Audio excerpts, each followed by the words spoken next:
Motors, 803-779-4000. Plus tax tags and title with approved credit. Call 866-243-4623 for details. It's the Carpocalypse at JT's Jeep Ram. We're slashing prices like there's no tomorrow. JT has helped hundreds escape the zombie horde in brand new Jeeps and Rams. 0% financing and a 1,000,000-mile warranty. JT always pays an unbelievable amount more for your trade. It's the Carpocalypse at JT's Jeep Ram. The sale to end all sales. 378 Lexington and Greystone Boulevard. Declaration of deal sales event. Jim Rome takes on sports. Listen, it is not too late to stop this. Do not do this. Leave it alone. Don't touch it. It's damn near perfect. It's beautiful as it is. Stop trying to fix what ain't broke. And stop telling me that the tournament isn't the tournament unless the 15th place team in the SEC gets in. Stop jerking with the best event in all of sports, you pigs. The Jim Rome Show podcast. What's your beef? Follow and listen on your favorite platform. Powered by Integrated Media. The Game TV. Sponsored by Shepherd's Glass. For auto, home, and commercial glass. ShepherdsGlass.com. In Chapin and West Columbia. The Game TV. Sponsored by Shepherd's Glass. Shepherd's Glass. It's the Game Network Traffic Report from the Schroeder's Towing Traffic Center. Broken down and need a tow or even free signage for your lot? Dial pound 250 and use keyword tow truck today. All right, one last look at your traffic and weather for your ride in on this Thursday morning. Have some heavy delays as you're getting into the city from Greystone Boulevard all the way down to about Hugie Street. Again, that just looks like regular traffic as of right now. Don't see any accidents in that area at this point in time. And other than that, everything looking relatively okay in and around the city as far as traffic goes. Quick peek at the weather. Hey, guess what? It's going to be hot again. High of 92. Currently sitting at 78 here in downtown Columbia on your Thursday on the Game.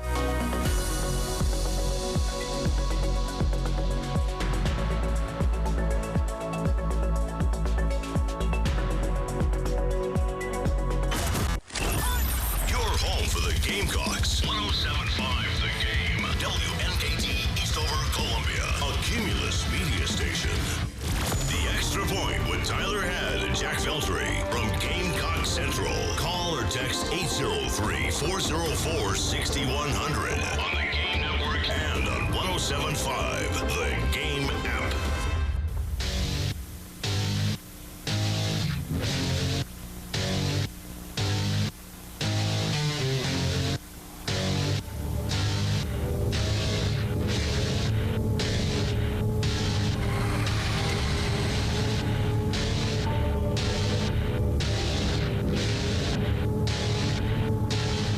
O'clock on your Thursday morning. Welcome in. It is the Extra Point. Tyler Head and Jack Veltri along with you here on the Game. Can finally breathe a little bit of a sigh of relief. Jack doesn't have to be on the road again for like another 4 months, really more than 4 months when the football team starts traveling once we get into SEC play. Long summer ahead, man. Hopefully the drive back was good yesterday. How we doing today, Jack? Doing good, man. Yeah, you're right. I am glad to be off the road here for a little bit now, but yeah, it's I'm doing good, man. Just trying to catch up on sleep, and that with all the travel yesterday, I was definitely tired. But yeah, I'm doing good. How about you? I'm doing well. Did you get through Atlanta at a decent time? I got to Atlanta. I did get into traffic a little bit yesterday. I want to say maybe like midday, maybe like 1:30, 2 o'clock. I was in Atlanta. Okay. I did deal with a little bit of traffic, but it wasn't like nearly as bad as I thought it would be. Gotcha. No, that makes a lot of sense. Yeah, there's always kind of like that mid to like lunchtime rush type of thing that always happens in Atlanta. So glad you got through before rush hour traffic yesterday. And again, don't have to be on the road for a little while. Of course, yesterday we spent enough time kind of unpacking the Paul Mainieri era, which again, we are going to label as an absolute disaster. And as I said yesterday, I hope this is rock bottom and it's nothing but up from here. Again, we'll figure out who the next head coach is sometime within the next couple of weeks. We'll have our next head coach head-to-head coming up here in about 15 minutes. But I do want to reflect on another era that has come to an end that we haven't gotten a chance to talk about yet. And we'll do that right after our Sandstorm Pick-Me-Up.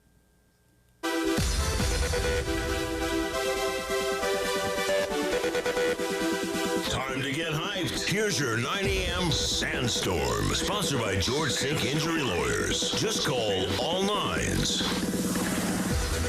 It is time for your 9 a.m. Sandstorm Pick Me Up, brought to you by South Carolina's largest injury law firm, George Sink Injury Lawyers. If you've been hurt in the car or at work, call George Sink now at 803 all nines.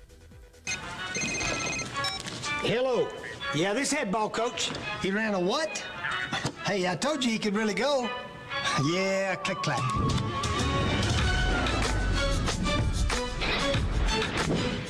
Oh, that's an old school one.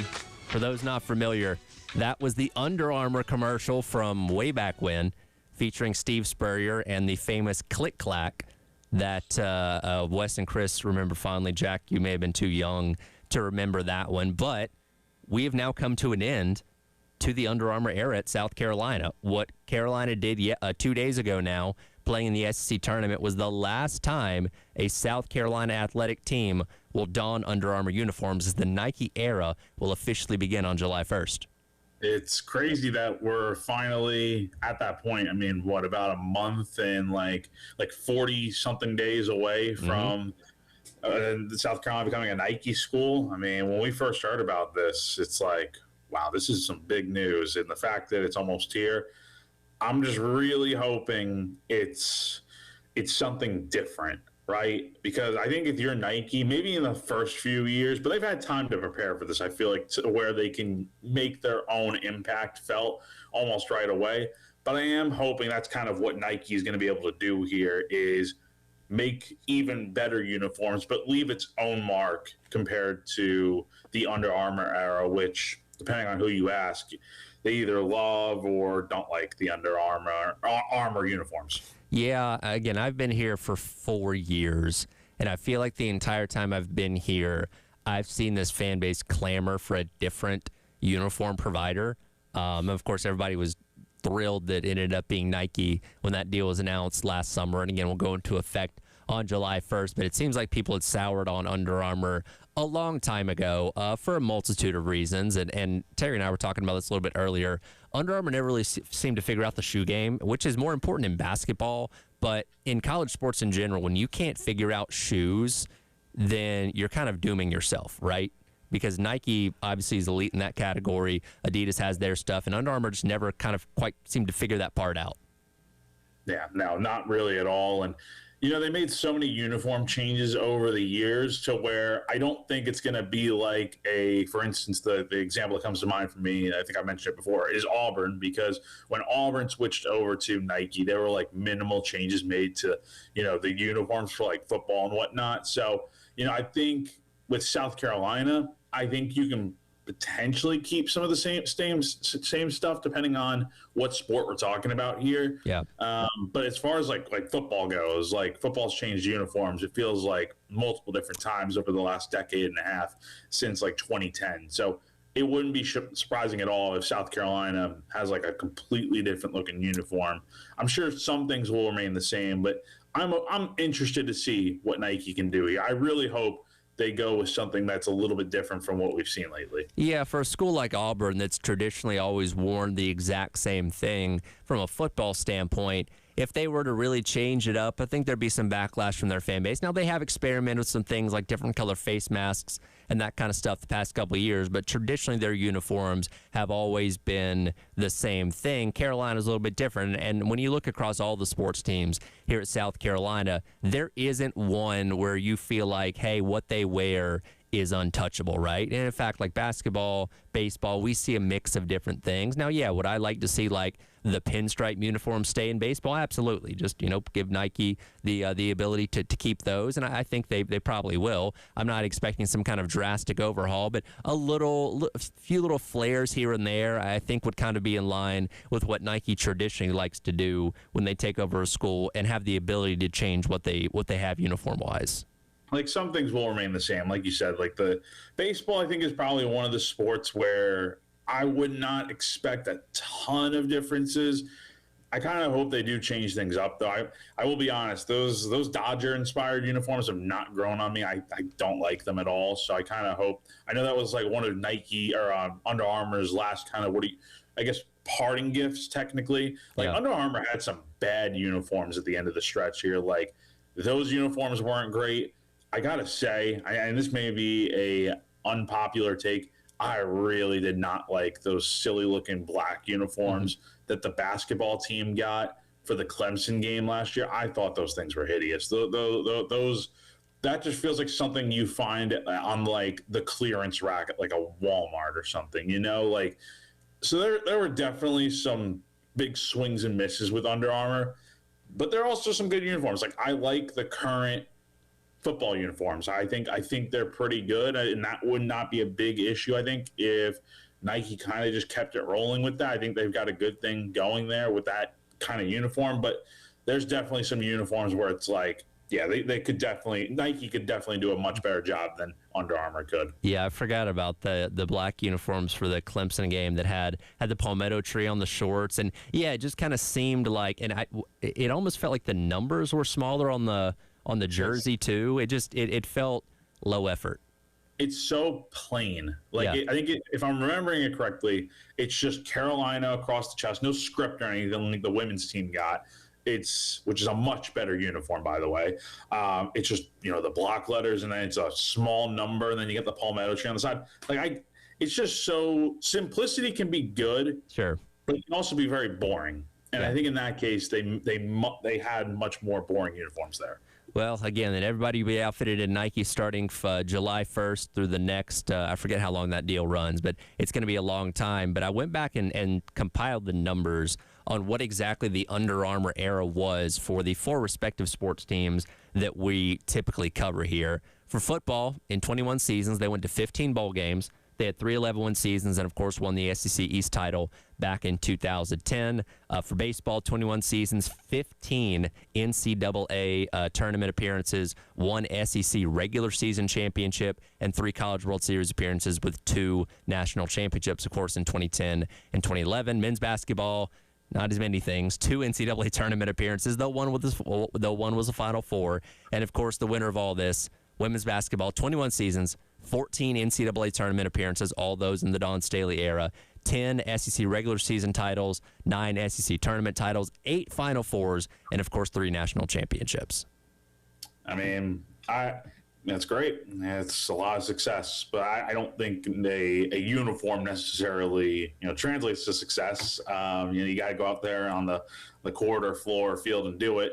But yeah, definitely, there was a lot of success during the Under Armour era for sure, and we'll see what happens with Nike. Yeah, and again, what they were wearing had no indication on how good those teams were going to be. But again, it's kind of a snapshot of what these athletic programs have been for basically the past 2 decades, though in today's era, and yes, you have the NIL components into it too, where Nike does have the ability to contribute to that in some schools, though I don't think that's in their contract with South Carolina. I'll have to go back and look at that one. But uniforms do matter to kids, right? Like that was the thing when I was coming through high school, and that was when Nike was doing all its pro combat stuff, and Oregon had a million different uniforms like they do now. Like 16, 17, 18-year-old kids do care a lot about fashion and style, and there is something about a Nike outfitted school that does kind of put you ahead of others in a lot of ways. Now, again, the end-all be-all for why a kid comes to South Carolina likely won't be the uniform. Can it give you a step in the right direction, though? I think it can.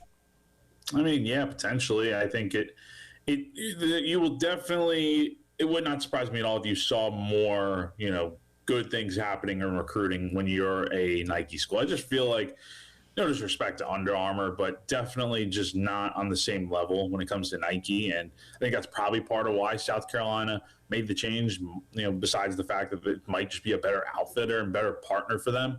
But yeah, I mean, like people see the swoosh and then they get intrigued, and that can really go a long way in recruiting. It should not be the ultimate deciding factor for a lot of kids, but it certainly does help in some regard. I did see a picture of Beamer the other day, and he's already rocking Nikes. And look, Nike may be his go-to shoe anyway, but of course, since he's been here, he has to wear Under Armour, but he's already switching gears because the next time we're going to see him in any kind of football capacity, it'll be as a Nike school. Yeah, it's been like that for months. I mean, it's very like low-key, subtle hints of him wearing Nike. Like you'd have to really look for him, like to see him wear Nike, but I'm sure once July 1st rolls around, we'll be seeing like Nike everywhere, which it's going to be pretty cool to see. Yeah, and I think, again, high school kids talking about recruiting and stuff like that, but I just think like the new status symbol for local high school here is like what kid has the Nike Polo and what kid doesn't. As silly as those things are, that matters to high school kids, and I think South Carolina Nike gear is going to be a new status symbol here locally for kids.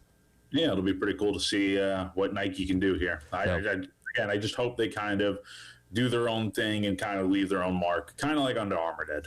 July 1st, if you want to buy some cheap Under Armour gear, you can do that between now and then. But July 1st, everything switches to Nike, and we're on forward with the swoosh symbol on all Gamecock apparel. We'll talk the head coaching search coming up next, as we've got, I don't want to say a random entry, but a later entry into our head coach gauntlet that maybe not everybody's looking at. We'll talk about that coming up next. It is The Extra Point. Tyler Head and Jack Veltri on your Thursday here on The Game. Wow, what a play. The Game Network, Columbia, Charleston, Florence, and Myrtle Beach. Gamecock fans, get ready for something new this season. Charleston now has a new station for Carolina sports talk. Dial in to 96.9 The Game on HD3. Head to 96.9 FM and on an HD radio, punch into HD Channel 3. You'll unleash live Carolina coverage you can listen to all day long. New on HD3. It's 96.9 The Game HD3, South Carolina's newest sports station. Broadcasting live from the Herndon Chevrolet studio. Herndon Chevrolet is your hometown dealer. Stop by today or shop online 24/7 at HerndonChevy.com.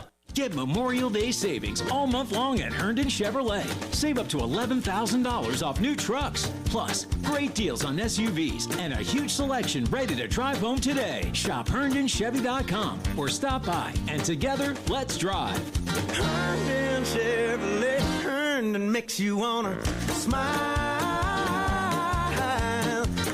Example offer stock number 260436. Must finance with GMF. Subject to prior sales. See dealer for complete details. Offers expire 5/31/26. Songbird Festival is coming to Finley Park on Saturday and Sunday, May 30th and 31st, with 2 days of bluegrass, Americana, and Southern roots music in the heart of downtown Columbia. Catch Old Crow Medicine Show, Sam Bush, the infamous String Dusters, Future Birds, Blue Dogs, and the Bee Wrights, featuring Mark Bryan and Sony Sonnenfeld of Hootie and the Blowfish. Songbird 26 also features local and regional favorites across 2 stages, plus food, drinks, and a full weekend of music in Finley Park. Get your tickets now at SongbirdCola.com. Join us for the 3rd annual Get Your Rear in Gear 5K on Saturday, May 30th at Saluda Shoals Park. It's a day of fun for everyone with a Kids Fun Run, a timed 5K run, and a 5K walk. Enjoy live music, a Kids Zone, and explore the 25-foot inflatable walk through colon. Colon cancer patients and survivors register for free and visit the Survivor booth for a special gift. Register now and use code HOPE10 for $10 off your registration. Don't miss out. Get your rear in gear and support a great cause. Sponsored by WKTC TV. If you have nagging arthritis pain that won't go away and nothing seems to help, you may need to consider joint replacement, and that can be a little unsettling. At Midlands Orthopedics and Neurosurgery, we understand and can help put your mind at ease. Our experienced orthopedic surgeons and advanced technology enable our team to deliver consistently excellent joint replacement outcomes with no hospital stay and lower cost to you.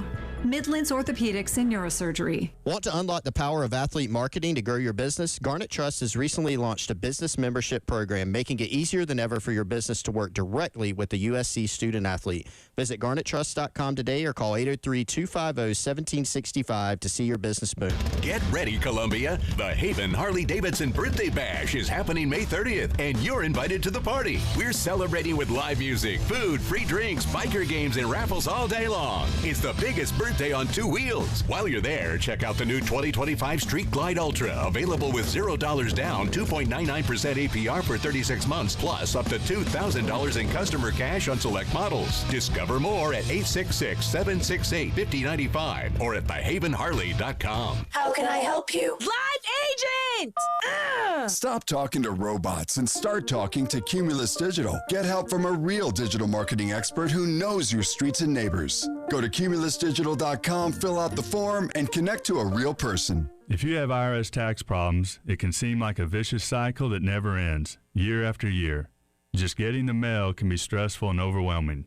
Don't let it ruin your life. There is a solution. Since 2008, the attorneys at Ecton Law Firm have devoted their practice to the resolution of tax problems for individuals and businesses across the Carolinas. We have the knowledge and experience and are dedicated to the success of each client.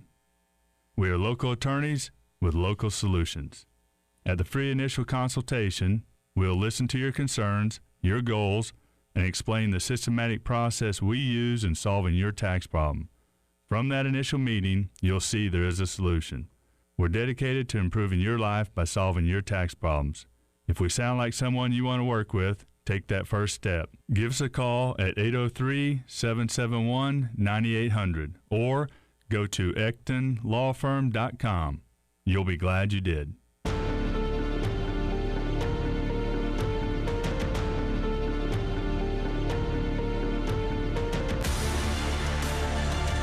Extra Point with Tyler Head and Jack Veltri from Gamecock Central on the Game Network and the 107.5 The Game app.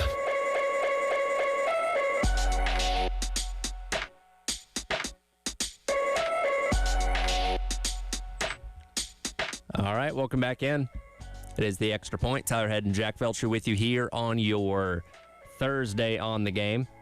Getting you closer to the weekend, long weekend that is. Of course, we won't be here on Monday. I'll be out on Tuesday, going to the Indy 500 this weekend. Looking forward to that.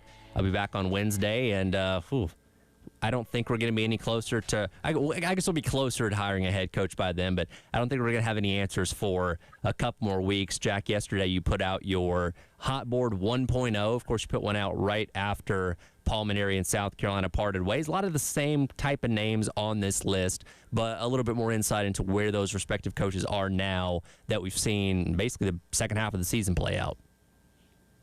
Yeah, so as we continue on with the head-to-head here, we have got, obviously Dan Fitzgerald continues to be the most popular candidate so far until we get to Kevin Schnall, and we'll see what happens there. But another name that lately I was not expecting to add him to the list, but lately, talking to some people and coworkers and whatnot, Chris Lemonis is another name to potentially keep an eye on. This is not me saying, let's just preface this. Any names that are on the hot board on GamecockCentral.com does not automatically mean that they're going to be the head coach here at South Carolina.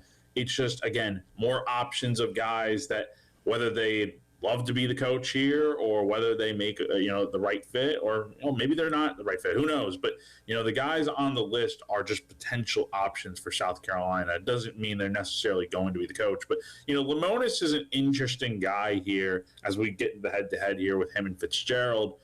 He's the former Mississippi State coach, won a national championship in 2021, has been to Omaha twice in Starkville, but obviously in 2025 did get fired mid-season and ended his tenure on a little bit of a low point. So he's an interesting candidate because he's had some success, but he's also had some real low points.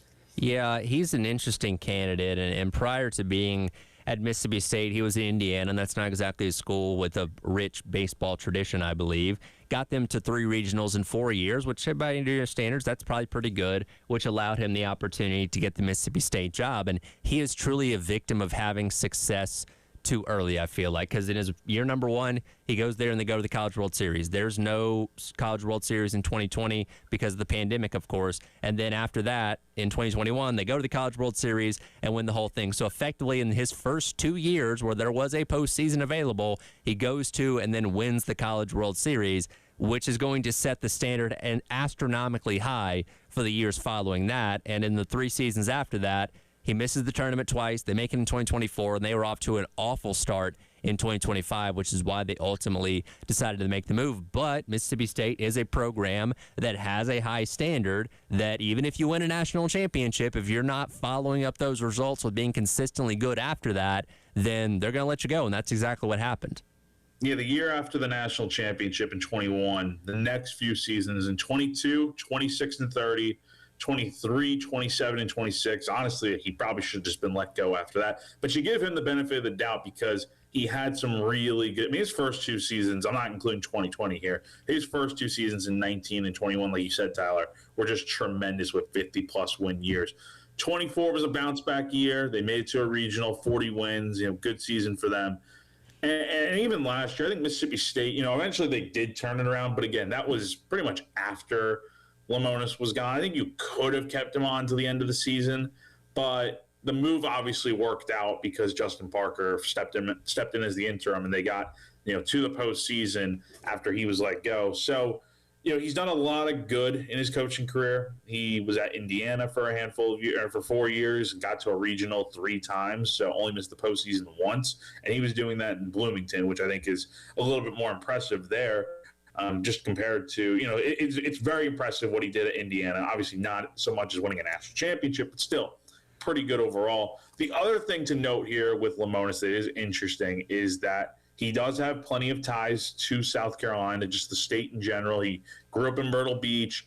He played at the Citadel in the early 90s and was a member of the 1990 College World Series team. So he's got experience in that way with the state here. And then he was an assistant at the Citadel from 95 to 06. So, and from our understanding, he is, someone who does want to get back into coaching. He's 56 years old, so there's a lot of time left for him to coach if he wants to.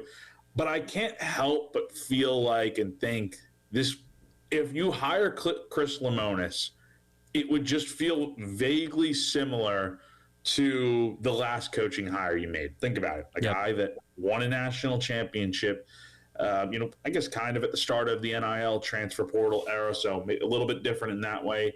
And then he's out of coaching for a year, kind of a little bit of a sour ending at his previous school. And then he gets back into coaching. Does that not sound like Paul Mainieri to some extent?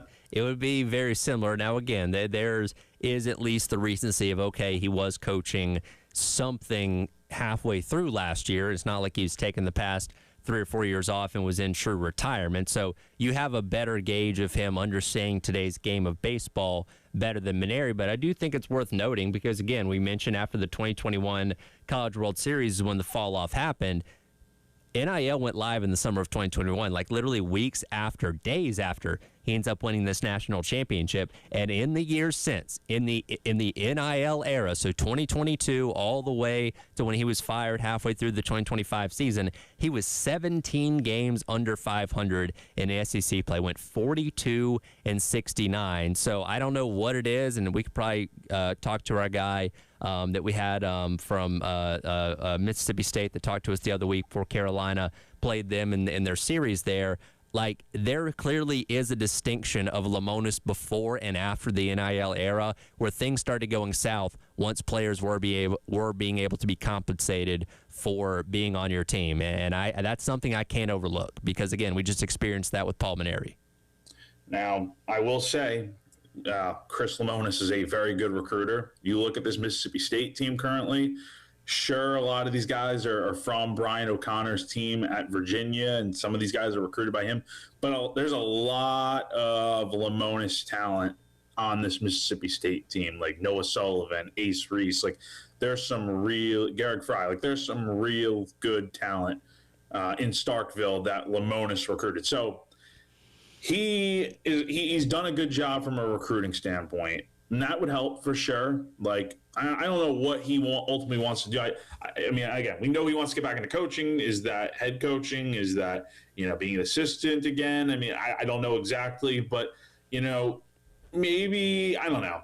I think you'd like to have Lemonis from the standpoint of, like, a guy that can be the recruiting coordinator or an assistant coach. Like, I think he adds a lot of value in that way. Mm-hmm. But as far as being a head coach, especially at South Carolina, I just cannot see it. So I'm going to, I think we're both going to advance Fitzgerald here from the way we're talking here. And I don't know if you saw it yesterday, Tyler, but Jeff Passan from ESPN wrote a whole story about the turnaround at Kansas. Did not realize this.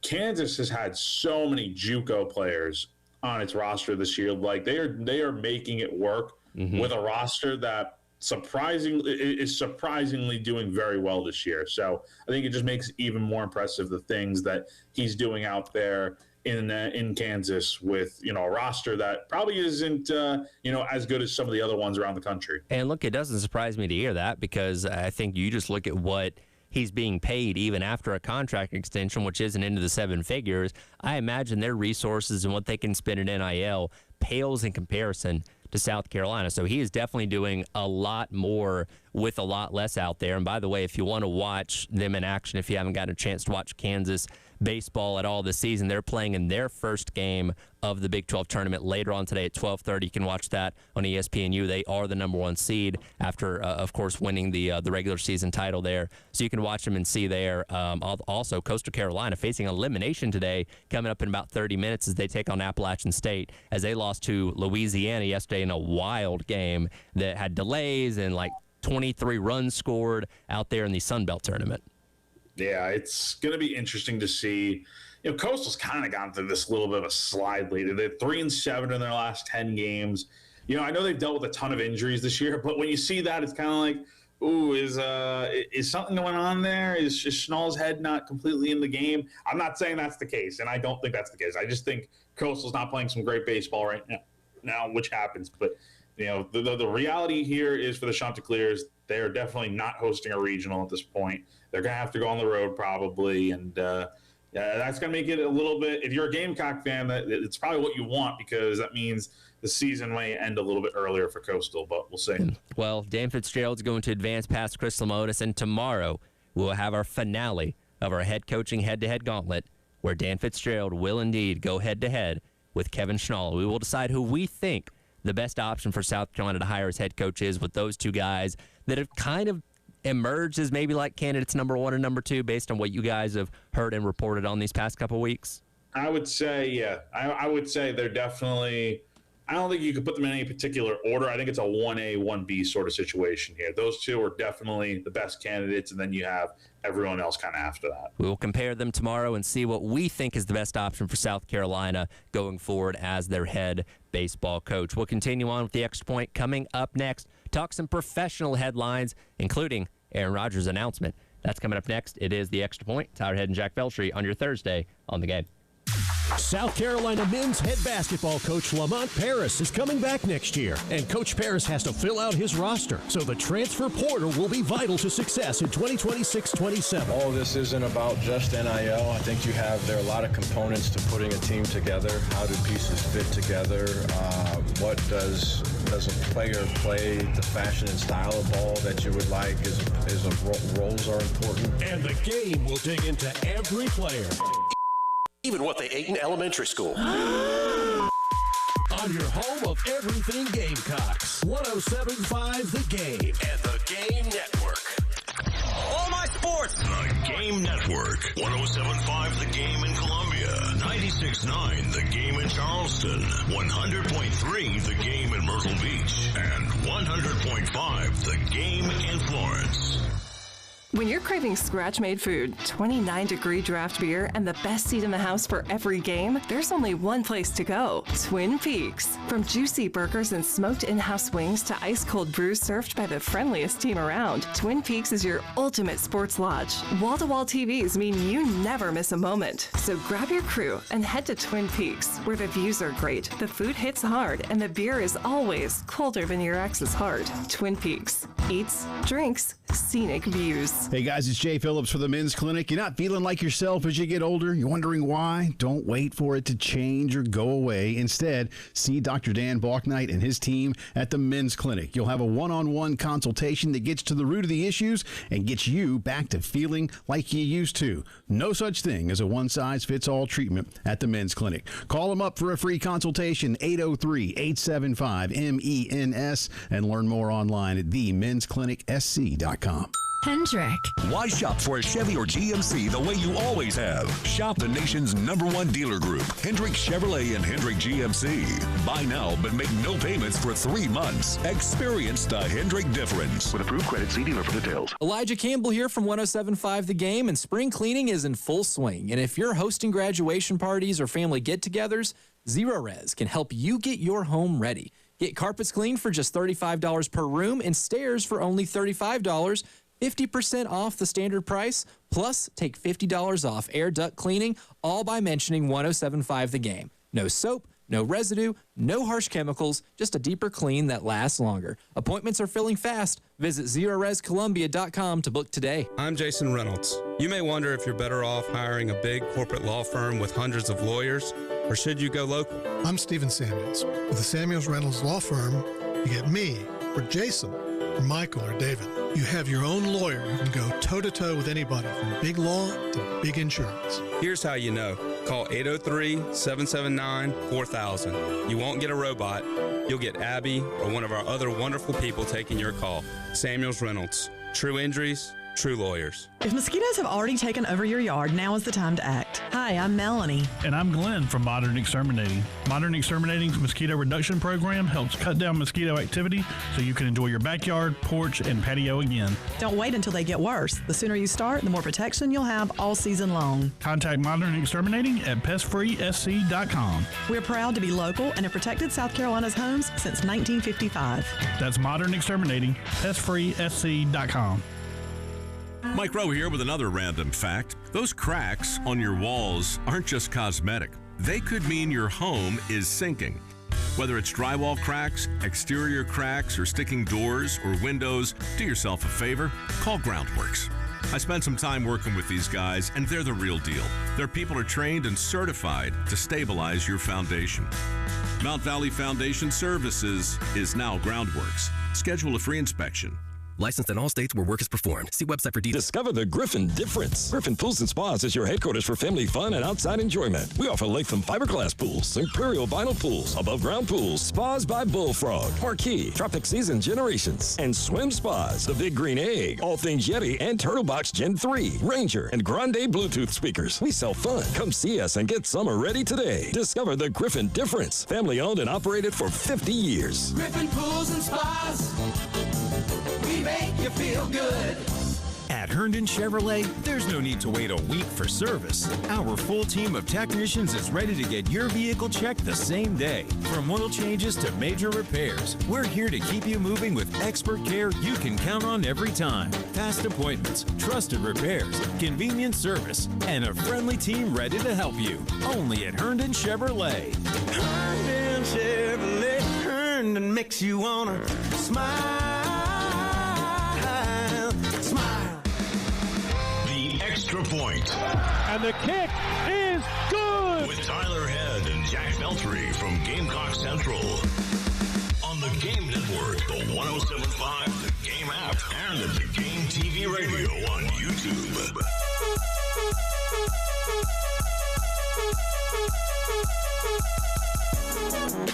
Welcome back in. Extra point. Tyler Head and Jack Veltri with you here on your Thursday on the Game. Time to bounce around the professional ranks a little bit.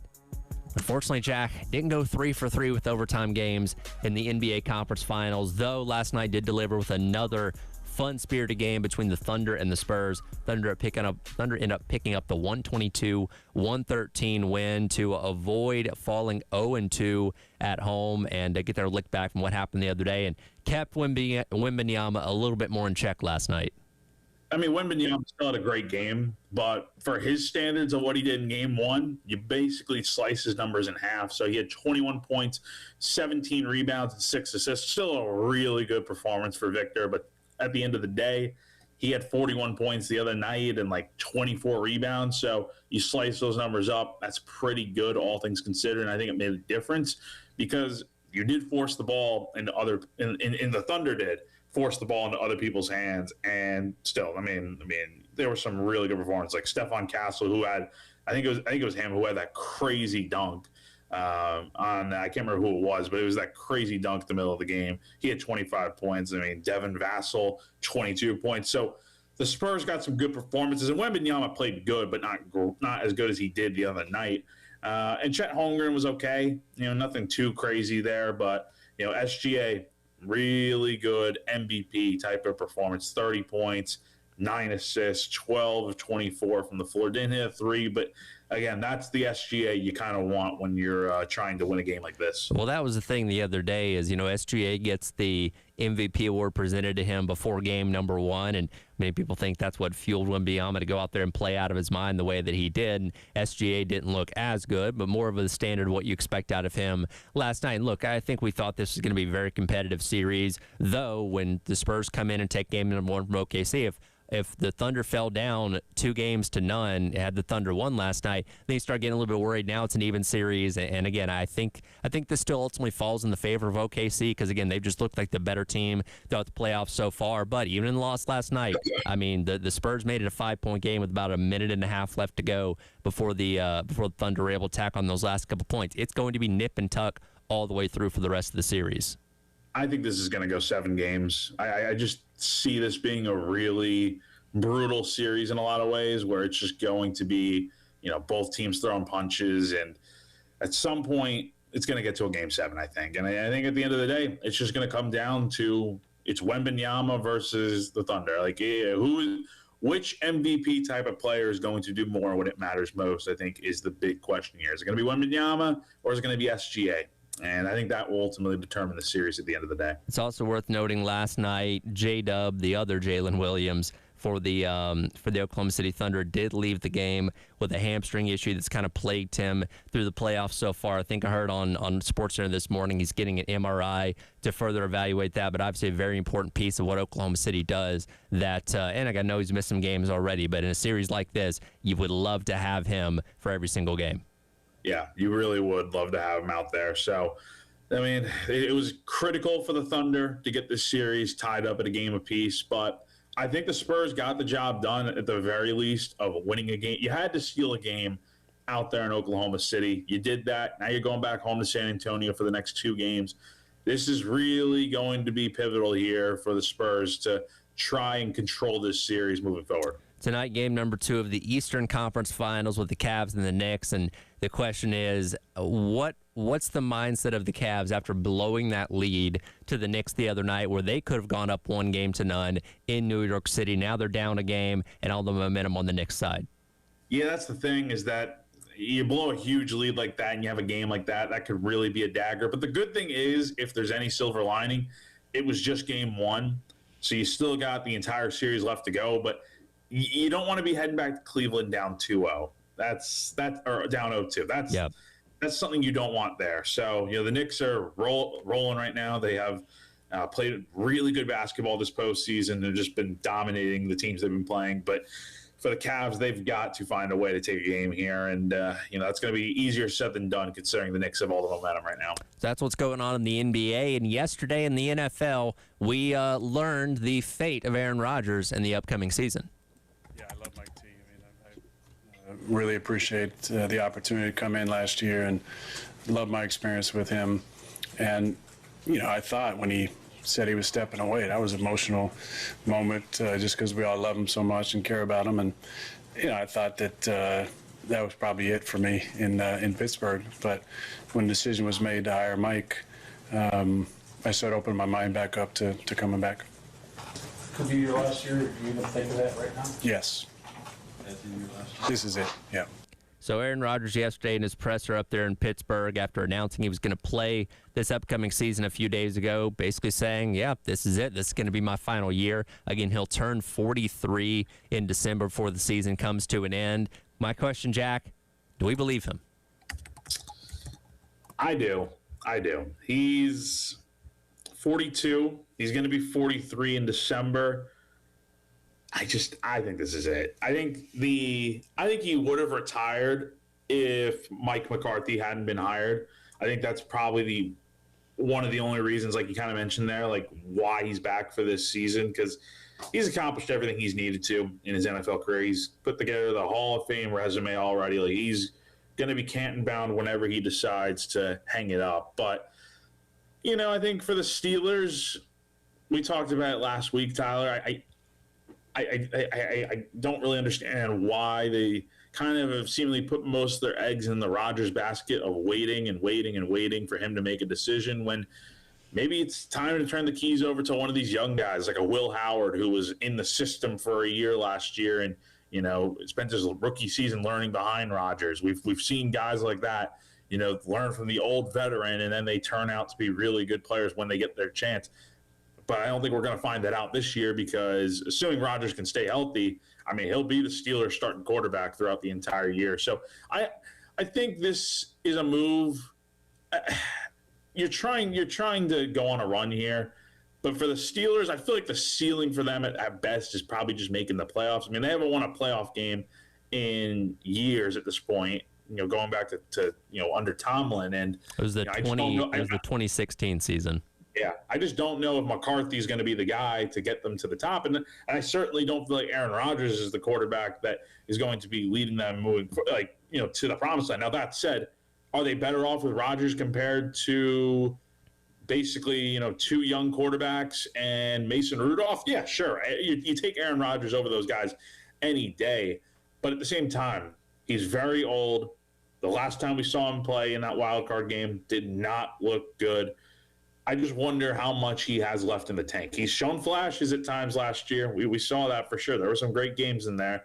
But as far as consistently MVP level type of play, I think those days are certainly behind him. Yeah, that's the thing. If we were putting a list of 1 to 32 where we rank quarterbacks in the NFL, Rodgers isn't going to be down in the low 20s or 30s. He'd still populate himself somewhere, I'd say, in the middle, because he's still a solid quarterback, all things considered. He has his bad moments, certainly, but he's not the MVP level that he once was. And yeah, you're right. I think if you say, okay, would you rather have one season of Aaron Rodgers or an unproven Will Howard or Drew Aller or Mason Rudolph that hasn't really impressed when he's gotten to start in the NFL? Yeah, you'd probably take Rodgers, and part of his final year is going to be, and he was asked about this yesterday too, developing those guys or helping them along their way like Brett Favre did to him all those years ago. So can he get, or how much can he assist in Drew Aller or Will Howard or whoever being that next starting quarterback for the Steelers, if that's who they decide their future is going to be past this year, is going to be part of the process of what this final season for Rodgers is going to be. I just wonder what their plan is long term, because you got Rodgers in here for this is presumably his final year, like he says. I do believe. I mean, do you believe this is his last year? Yeah. And now, ego-wise, could he change his mind? Sure, but I think physically and age-wise, this should be it. And announcing it now allows him to have. I know he's talked about in the past not wanting a farewell tour. He'll get his farewell tour, right? He'll get all the love and praise of being one of the best quarterbacks we've ever seen of this generation and all that kind of stuff. And, then it'll be turning the keys over to somebody else. Yeah, so, and who that someone else is, who knows? I do think this keeps the Steelers in play to potentially still draft a quarterback next year. I feel like they wouldn't be bringing Aaron Rodgers back if they did not feel like they had something with any of those other guys. But right. Clearly they feel otherwise. Final year for Aaron, and we'll see how it plays out. Coming up next, a new segment on the Extra Point. Tell you about it next here on The Game. Wow, what a play! The Game Network, Columbia, Charleston, Florence, and Myrtle Beach.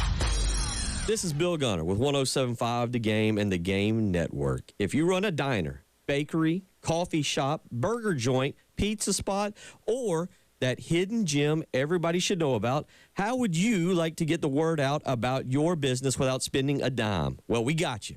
All you have to do is text your name, your business, and your phone number to 803-404-6100. That's 803-404-6100. And we'll be in touch. There's no catch. Times are tough, and we're here just trying to help you get folks in the door of your business. This is a Westwood One Sports Minute. The countdown is officially on for number 12. Pittsburgh Steelers quarterback Aaron Rodgers announced at OTAs that the upcoming 2026 season will be his final ride in the NFL. He's 42. His stats were the same as Jacoby Brissett's last year. Of course, just go home, be done. I'm Drake Toll.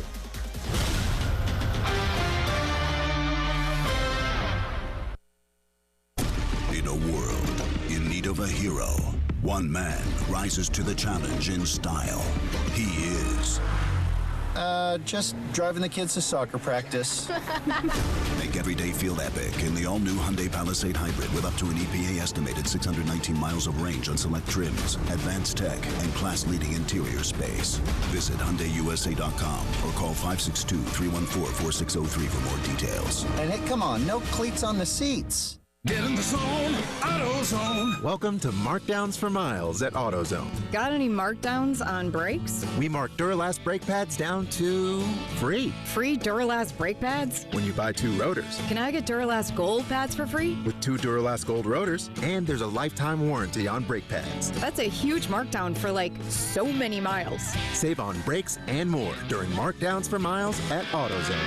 Get in the zone, AutoZone. Restrictions. Paid advertisement for non-attorney spokesperson. Victory Legal Network is not a law firm. Cases may be referred to participating law firms. Compensation is not guaranteed. Attention parents. Was your baby born premature and then given Similac or Enfamil brand formula in the hospital? Studies now show that premature infants given cow's milk-based baby formula face a much higher risk of developing necrotizing enterocolitis, or NEC. If you or your loved one had a premature baby and was given one of these baby formulas, you may qualify for significant compensation. Visit govictory33.com now to see if you qualify. A recent jury awarded $60 million in compensation to the family of a child who developed NEC. Families are now taking action. Visit govictory33.com now to see if you qualify for significant compensation. If your baby was given Similac or Enfamil and later diagnosed with NEC, you may qualify for significant compensation, but time is limited. Strict filing deadlines apply, and waiting could mean losing your opportunity for justice. Don't wait. Visit govictory33.com today to see if you qualify. That's govictory33.com. Paid for by Victory Legal Network. Get in the zone, AutoZone. Welcome to Markdowns for Miles at AutoZone. Got any markdowns on brakes? We mark Duralast brake pads down to free. Free Duralast brake pads? When you buy 2 rotors. Can I get Duralast Gold pads for free? With 2 Duralast Gold rotors, and there's a lifetime warranty on brake pads. That's a huge markdown for like so many miles. Save on brakes and more during Markdowns for Miles at AutoZone. Get in the zone, AutoZone. Restrictions apply. Get everything you need for the entire job delivered. From lumber to drywall, flooring, and fixtures, get it all delivered from the Home Depot. With same day, next day, or any day delivery, staying on track and on time is crucial to your job. That's why it's our job to get you what you need when you need it. We deliver the supplies. You deliver the results. Brought to you by the Home Depot. The Extra Point. And the kick is good! With Tyler Head and Jack Feltry from Gamecock Central on the Game Network, the 107.5 The Game app, and at the Game TV radio on YouTube.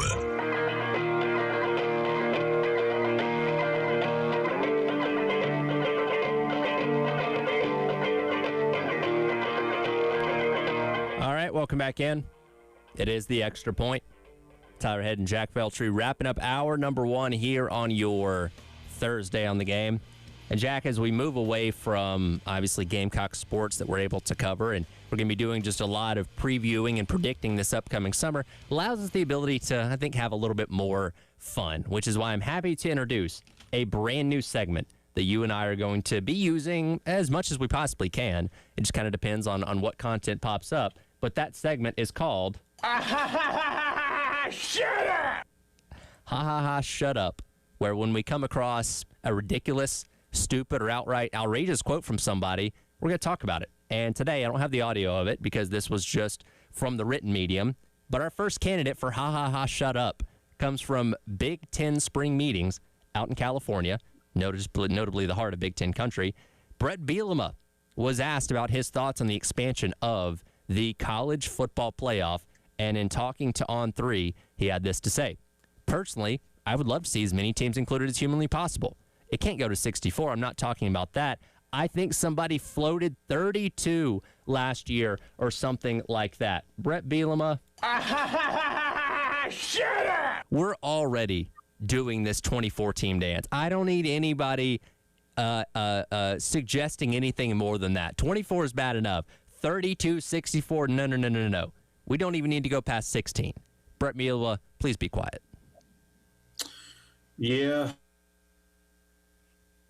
That is, we do not, no, we don't need that. We're talking about getting everybody in at that point and making it's less exclusive from that standpoint. It should be tough to make the college football playoff, and it's still tough, but it's definitely gotten easier. It's expanded quite a bit over the last few years, and I think is only going to continue to grow. But yeah, if we're talking about going to 32 teams, I mean, that's just ridiculous. That being said, I understand why Brett Bielema would say something like this. He's in Illinois, right? Now, yes, Illinois has had some better seasons the past couple of years, including when they won 10 games after beating South Carolina in the Citrus Bowl in the 2024 season.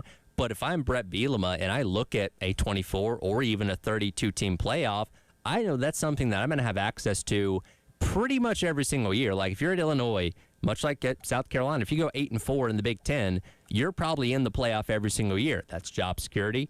That's incentives. That's all those kind of things. So I completely understand why a coach like Brett Bielema would want more access to something like this. I just don't want to see it happen.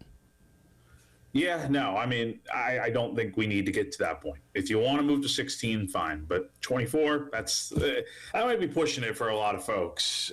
I think 32 is just something that is it's just laughable, to be honest. Well, and I think it was interesting, too, when Beamer was asked about this. I think the last Garden Black road trip here in Columbia, I was maybe a little surprised that he wasn't more on board with an expanded playoff himself because – again, at a place like South Carolina, a 2014 playoff is something that you probably have a realistic shot at making almost every single year if you're in that 8-ish to 9-ish win category, which, again, they don't do that every single year, but that's a realistic goal that a coach like Beamer can set going into each and every season that I think most of the fan base would view as obtainable. So he's one of the few at a program that isn't seen at the elite level that has kind of pushed back on the notion of, I think 24 would be the best option, which, again, is maybe a little surprising.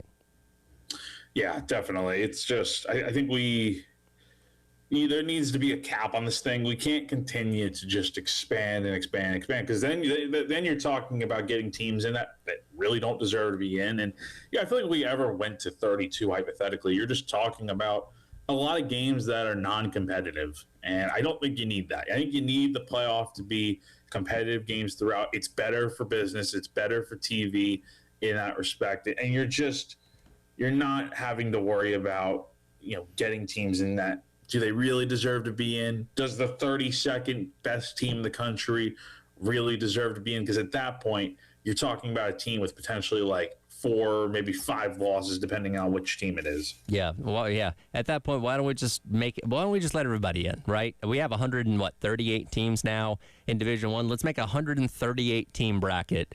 And instead of having a regular season, it's just all playoffs, right? We just have nothing but playoffs from September all the way to December. And I don't even know how many rounds that would be, but yeah, let's do that instead. Maybe we make a double elimination. Sure, let's just make everything about the playoff if we're going to just keep talking about growing this thing more and more. Because at that point, if we get to 32, 24, the regular season's already cooked. 32, it's burnt to a crisp at that point. Yeah, it's just not good for the game if we're doing that. So congratulations, Brett Bielema. You're our first candidate and recipient of. And we will use that when necessary going forward. Coming up in hour number 2, the Cajun Cookie Monster makes his return. We'll tell you about that coming up next here on The Game.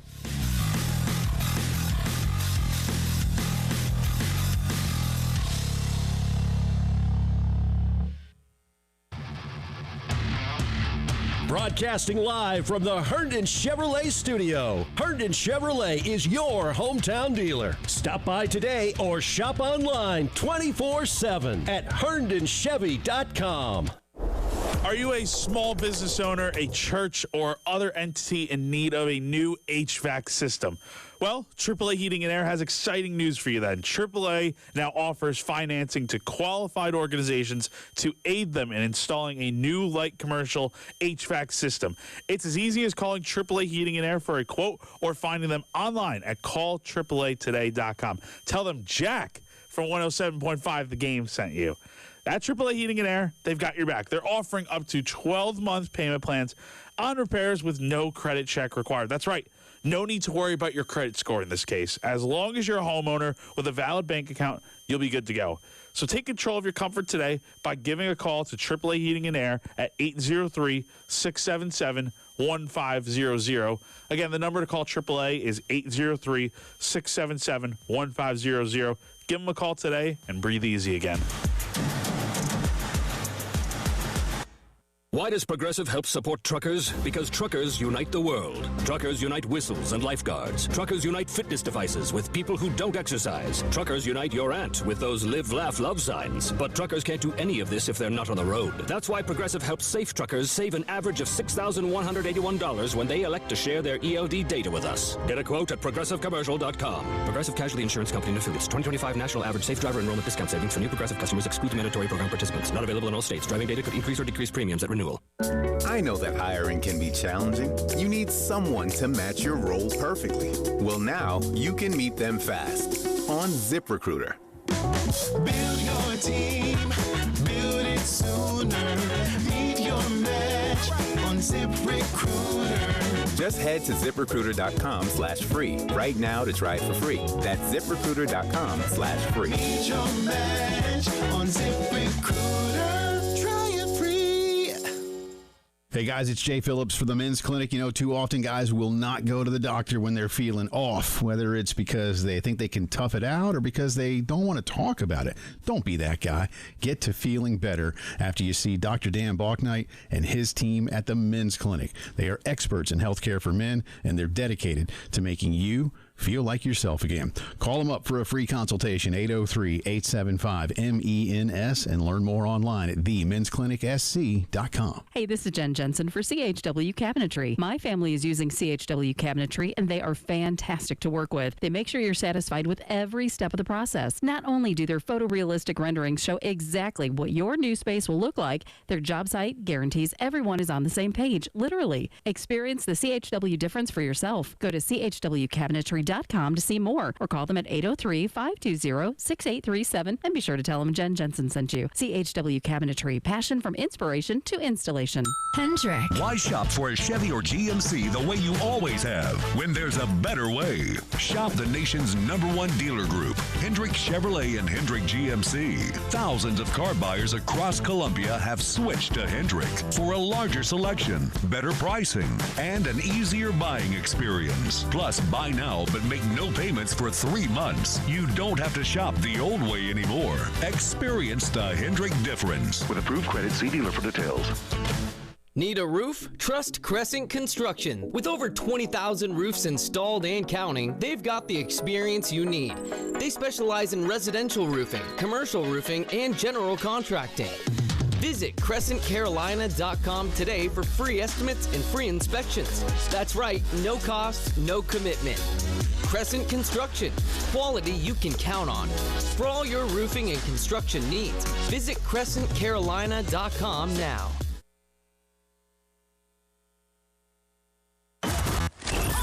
Your home for the Gamecocks. 107.5 The Game. WNKT Eastover, Columbia. A Cumulus media station.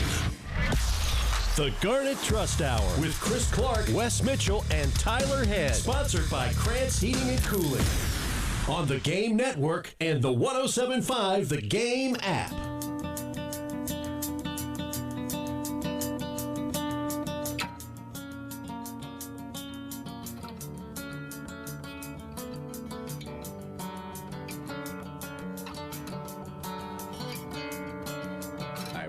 Hour number 2, it is the Garnet Trust Hour presented by Krantz Cooling, Heating, and Plumbing. Tyler Head, Jack Veltri, and Wes Mitchell along with you here on your Thursday on the Game. Into a couple of different things this hour, including talking to our guy John Bryce of USA Today coming up at 10:30. There's just so many topics going on in the world of college football right now that we can bounce off of him and get his thoughts on, as he's been writing about a lot of those for USA Today. But guys, I want to start off this hour because I saw a headline, I guess last night before I went to bed, that I thought was fake at first. But no, it is indeed true. Ed Orgeron making his return to Louisiana State University to join Lane Kiffin's staff in a recruiting role. Edo, after being out of the game for the past couple years, for being fired for basically not giving a crap after LSU won the national championship, is back where he belongs, and that's in Baton Rouge. Yeah, I feel like, guys, you see this happen in sports. I think it's a trend as of late where there will be a head coach who, we saw it immediately with Virginia Tech. A head coach comes back and, can use his experience and stuff like that. And that's something that the new coach can really lean on and rely on, I think. Like, as crazy as this is, as crazy as this sounds, it actually makes a lot of sense to me. I mean, Ed O as your head coach is, in the year 2026, maybe not the direction you want to go. Ed O as, hey, we're just going to turn you loose and let you go recruit in the year 2026 is probably a heck of a resource. And I saw an awesome tweet that was basically like, LSU right now as a whole is what would happen if you just took what you and your buddies at the bar sitting around like, man, you know what? Kiffin should hire Ed O. And, every actual AD in the country would probably be like, nah, he's a big personality. There's already enough cooks in that kitchen. Maybe we don't need to do that. But then in reality, they just did. We should bring back Will Wade and just tell him to go recruit NBA players. You can't do that, man. That's not something people would do in real life. Well, actually, that's exactly what they're doing. So LSU has had – I'm a little bit jealous of my boy Shea Dixon, who is the LSU On3 guy, because they have had major storyline after major storyline this entire offseason, and I'm sure are printing money with those subscriptions. Yeah, Jack, think about it. You guys, you're digging for content right now, and it's just falling in those guys' lap left and right. Oh, my gosh. They have – I was talking about this with a few LSU guys a few weeks ago when I was out in Baton Rouge, and this is obviously well before anyone knew Ed O was going to be coming back. They have the craziest amount of coaches, the craziest collection of coaches to work with over, the next year here. You got Will Wade, you got Jay Johnson, who's probably the least hectic of the group, but he's still very, he's a little crazy himself, coaching baseball. You got Kim Mulkey, and then you got Lane Kiffin. Like, that's an insane quartet of coaches in the major sports there in Baton Rouge. Then you add Ed O to the mix. It gets even crazier. Now, this is not the first time that Kiffin and Orgeron have worked together. Obviously, they go back a long way. So this isn't some, just bring him to Baton Rouge and, that's it. Like, they have a connection of working together from their stints together at Southern Cal in the early 2000s under Pete Carroll, and then when Kiffin was the head coach at USC, Southern Cal, that is from 2010 to 13, he was there as an assistant on Lane's staff. It's funny, when Kiffin's time at Southern Cal ended in 2013, Ed O was the interim head coach. So they're very well acquainted, and I think this move, kind of like Wes said, I think this move just makes a lot of sense. I mean, who doesn't love Ed O? And if there's anyone that gets that state better than most, it's certainly him. Well, and that's the thing. Look, LSU already has a major recruiting advantage in the state, being the only power conference in the state of Louisiana. But then you add a guy into the mix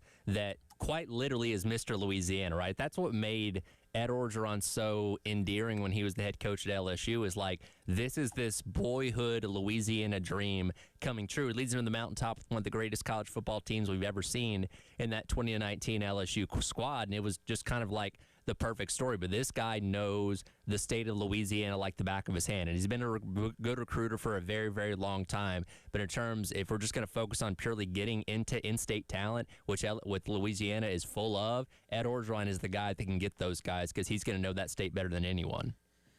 Yeah, and I think with O, it's just a matter of his guy's going to bring energy every single day. And when you have these prospects on campus, and I do think Ed O's a little bit more of an old school recruiter, like today's world. I mean, let's be honest. A lot of it is not the same as it once was. Like, it's going to come down to how much are you paying, and the NIL aspects, how much revenue share is a guy getting. And so I don't know if he makes just the absolute splash maybe that he would have if he made this deal in the pre-NIL era, but still makes a lot of sense. And, if you're Kiffin, it just puts you back in the headlines again. Like if you're looking, if LSU was not getting enough attention already, which you know, I don't know if they're lacking in attention, but this just puts you right back in the headlines once more. And you know, I kind of wondered that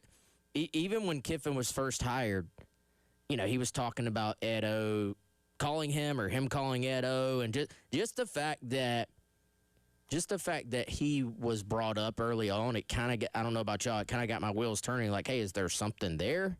And now we see apparently there was. Yeah, and you know, Orgeron's been on a number of podcasts these past couple of years since he's quit coaching. And again, I think he was given like $37 million when they fired him at LSU not long after that national championship. And to our knowledge, he's been living it up down in Florida or whatever, enjoying his life. But he's talked about in recent years, like, hey, I'm kind of getting that itch a little bit, right? And I think, Wes, you said it. Yeah, him being your head coach in 2026, probably not the best idea, but him in a recruiting role where, you know, he's not as responsible for as many facets of the football team, I think is perfect. Now, is he going to go down there and have some fun? Absolutely. And him and Lane, what kind of trouble they can get into in Baton Rouge, the Lord only knows. But yeah, him in a reduced role, I think is perfect for him to scratch that itch of wanting to be involved in football again.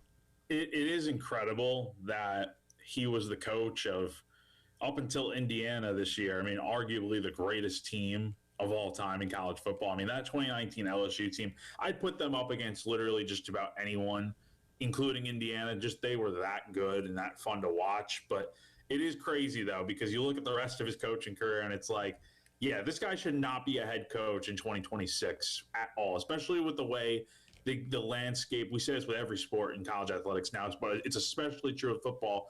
The landscape has changed so much to the point where you need a forward thinker, someone that is able to get with the times, and Lane's had a lot of success, obviously, and having someone like Orgeron on the staff, it may seem like a little bit of a gimmick, but I really don't think that's the case. Like, maybe it is to some degree, but I really do feel like their connection is strong, and to that point, I feel like he can add some real value, even if it's in, you know, a little bit of a smaller role here. They're going to have to pay him in Red Bull and Slim Jims? I think you can afford plenty of those things, but I do think Ed O falls right in the category with me of, to Jack's point, national championship winning coaches that they were in the right place at the right time. They had the right quarterback. Not that he shouldn't get credit. He should, but it just is screaming like Gene Chizik with Cam Newton. You can go way back. Larry Coker winning a national title with Miami and then just kind of slowly sliding from there and then getting fired about 4 or 5 years later. And just, you know, just because you win, especially in college football, like you can win if you have the right roster, even if you're not the best head coach in the world. And I feel like over the last 20, 25 years, there's a couple of examples where, man, this guy won a title, and then it just very quickly was like, this is not, he's here for a good time, not a long time, I think. Well, Ed Orgeron was a perfect example of that. And being in this recruiting role, I don't know how visible he's going to be. I doubt he's going to be giving us weekly press conferences or how much he's going to get shown on the sidelines or something like that. But it begged the question in my mind, is he maybe the best character of a head coach we've ever seen because of how unique of a person he is? And obviously, especially when he was at LSU, just the most Louisiana man ever leading Louisiana State. I would say so, especially during that 19 season. Just very, it's hard not to like the guy. Like, he is just a, I mean, I have no doubt he's a good football coach for sure. But yeah, when you think of Ed O, you definitely think of his personality and all that comes with them. And you know, it's not like it's anything bad or anything. It's just he's just a good time. He's a character, and you know, hopefully that doesn't take away from what LSU's trying to do. Hopefully bringing him on really does add to what they're trying to do, because there's a lot at stake for LSU. But I can't see this being a bad move at all, just because of, in all seriousness, just what he adds to the program from, you know, what he's done there. I'm not remotely hopeful for that, Jack. I mean, can't we get chaos? Like, I think chaos is there's already enough chaos, I think. Hey, but no, if you're an LSU fan, hopefully, yes. But for all the rest of us, why are we hoping this is successful for LSU? I think the best case scenario for all the rest of us is absolute reality TV show, like just a you know what show, you know? Are they going to do another year of Saturday in the South or whatever that any given Saturday Netflix series? Because if they are, I don't know. Because see, the one that aired this past season was recorded during the prior season. So we're definitely not getting one. Definitely not getting one this year because we would have already heard about it. Hey, HBO, that Hard Knocks thing you were going to do with North Carolina last year, please do it for LSU. We need to see week to week. Would LSU sign off on that? I don't think you could, dude. I don't think so. You know the liability that could pop up with that? That's true. LSU was on the Any Given Saturday, correctly? I think I remember Brian Kelly being on. He was famously kind of. It didn't make you like him anymore. Yeah, he's very unlikable. But Ole Miss wasn't on there, right? I don't remember. I mean, there were a handful of schools. Like I think only like half the schools ended up doing it. But yeah, I don't think Ole Miss was on there. So yeah, I don't know if with Kiffin being the coach, I don't know if that it would be fun though. But I don't think which is surprising. I thought you would think a guy like Lane would be all in on doing something like that. Maybe we need hidden camera or something in there and make a reality show out of that. Yeah, well, see, here's the thing though. Lane on social media is not Lane in real life. Yeah, very true. Lane. Very true. Lane, kind of a little bit, I think, actually of an introvert, believe it or not, in terms of his real life, who he is. But he just loves trolling so much on social media that you would never know that. Yeah, I think that's pretty fair. It's going to be interesting to see the dynamic of not just football, but everything happening elsewhere. Will Wade is getting international players from all over the world and guys out of the G League. That's a mess. Kim Mulkey's always worth a headline. Yeah, LSU is never going to be out of the spotlight for the foreseeable future. No doubt. So we'll see what happens there. We'll talk some other college football on the other side. How big are budgets going to be in college football the next couple of years? Pete Thamel had an idea about that after talking to some folks at the Big Ten spring meetings. We'll discuss that on the other side. It is the Garnet Trust Hour presented by Krantz Cooling, Heating, and Plumbing on your Thursday on The Game. All my sports. The Game Network. 107.5 The Game in Columbia. 96.9 The Game in Charleston. 100.3 The Game in Myrtle Beach. And 100.5 The Game in Florence. We love to hear your opinion. Go to @1075 The Game on Twitter X and participate in our polls. Our Twitter X polls sponsored by IntelliSystems. Schedule a cyber audit today at IntelliSystems.com.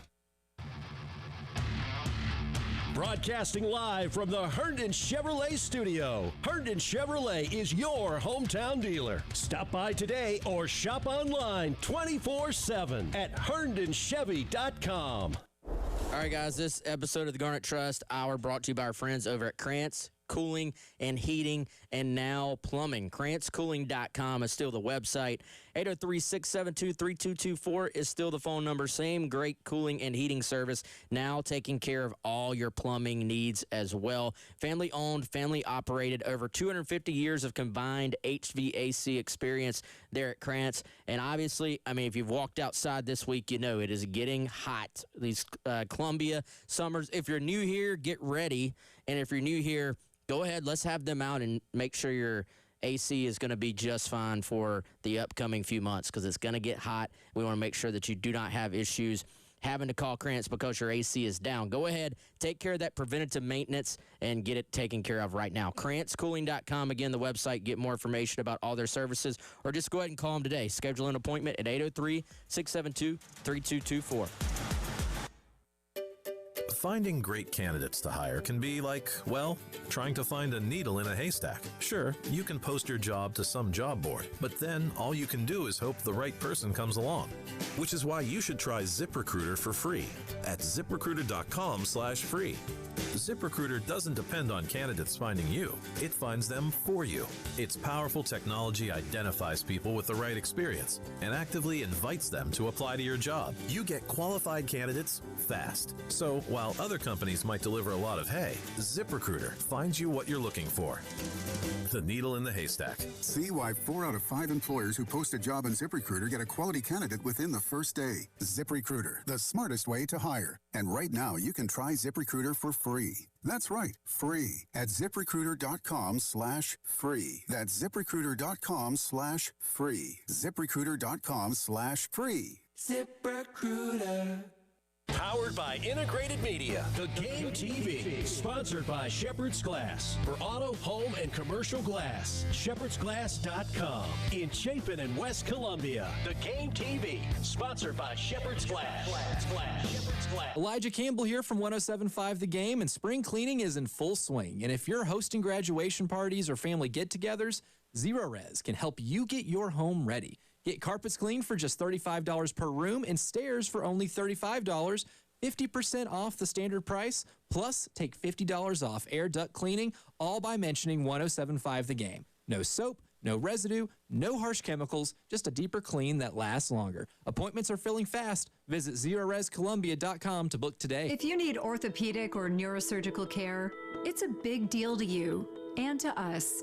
At Midlands Orthopedics and Neurosurgery, we offer easy access to seasoned physicians with the most extensive outpatient experience in the region.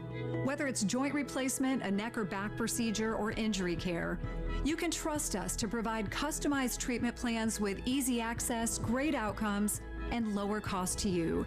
Midlands Orthopedics and Neurosurgery. Are you ready for a new Gamecock tee? At Gamecock Traditions, they've got the latest styles and deals that will make you do a double take. Right now, grab 2 tees for just $25. That's right, 2 for $25. Most places charge that for just 1. Want name brands? Champion tees are just 2 for $38. And you can mix or match men's, women's, or kids' styles. Small sizes all the way to triple extra large. Fresh designs, incredible prices. Always the Gamecock Traditions way. Lexington, Sandhills Village, or online at GamecockTraditions.com. Don't wait, these deals won't last. Sponsored by Progressive Insurance. Progressive can help you protect your home, auto, boat, motorcycle, ATV, and RV, and more. And if something wasn't mentioned that you had in mind, find out if it can be covered at Progressive.com or 1-800-PROGRESSIVE, because it probably can be.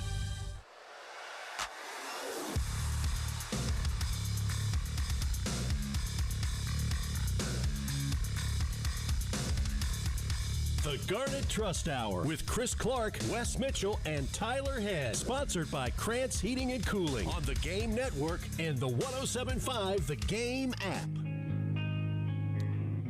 Welcome back in. Garnet Trust Hour, presented by Krantz Cooling, Heating, and Plumbing. Tyler, Jack, and Wes along with you here on your Thursday on the Game.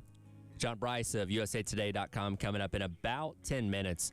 We'll talk to him about a number of topics going on in college football, likely including this one, as NIL is always at the forefront of discussion, including at the Big Ten spring meetings going on this week out in California. Jack and I gave you the quote from Brett Bielema earlier about his ideas on expanded playoffs, which, again, is kind of talking point number one. But NIL is always something that's going to be on the agenda to talk about. And Pete Thamel of ESPN put out an article the other day where he was talking with some of the coaches out there about kind of their thoughts on where we are now and where this is going. And again, we're only almost exactly 5 years into the NIL era when it went live in the summer of 2021. And every single year, I feel like we're talking about the numbers for rosters doubling, maybe sometimes tripling. I mean, and he points out in the article that 2024 Ohio State National Championship team was thought to be around $20 million in value. Now we're talking about teams going into this year somewhere in the neighborhood of $40 to $50 million in value, depending on what numbers you look at and various reports that have come out there. And, you know, the question begins to be asked of when does this stop? When are we talking about 80, 90, $100 million type of rosters? Because there are schools that are going to be able to figure that out. Not everybody, obviously, but if you can spend and win, there are schools that are going to go that far to do it until there's a way to police this, which doesn't seem to be coming in the future. Well, they tried to police it, and then, you know, I think it's one of those things where the schools do tell you they want some type of guardrails in place, but then once one school is finding ways around the guardrails, then I mean, we know how competitive this is, right? So you have to then find ways around the guardrails too, or you're going to get left behind. And that's where we are right now is that, it's going to, as long as there is money to spend, there's not unlimited money. At some point, this thing will top out. But we very clearly are not there yet. And I think there's a little bit of just at first it was probably hard for the individuals involved in this to stomach some of the numbers that are, some of the cash that's getting handed out. And then you realize, well, if 22 mil gets you a national title 2 years ago, well, hey, we need to hit that this year. But by the time you've hit that, somebody else has pushed the envelope even more. So, I don't know when it slows down. I think we are definitely seeing, though, a shift because I think the original thought was, well, donors are going to get tired of wasting their money, essentially, on this stuff. Now, you are still going to have mega donors step in and get heavily involved, but I think what we're seeing and what we're going to continue to see is more of a shift to corporate dollars. And, it's one thing if a donor says, I'm not giving my money to NIL anymore, but if the school has ways to funnel money to the players and then the school has, an ability to put a logo on the field for X number of $1 million, put a logo on a jersey for X number of millions of dollars. Which will be available to do this year, by the way. Yes, it's going to really come down. It's the NFL model. That's what it is. How many corporate sponsors does the NFL have?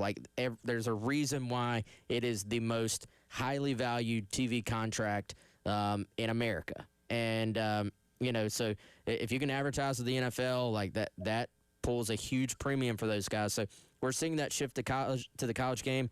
You look at Williams-Brice renovations. You may be saying, why are they doing renovations right now? Well, that is so they can have more suites to then sell to corporate and high-dollar donors to where you're not necessarily saying, hey, we need millions of dollars to give to the quarterback.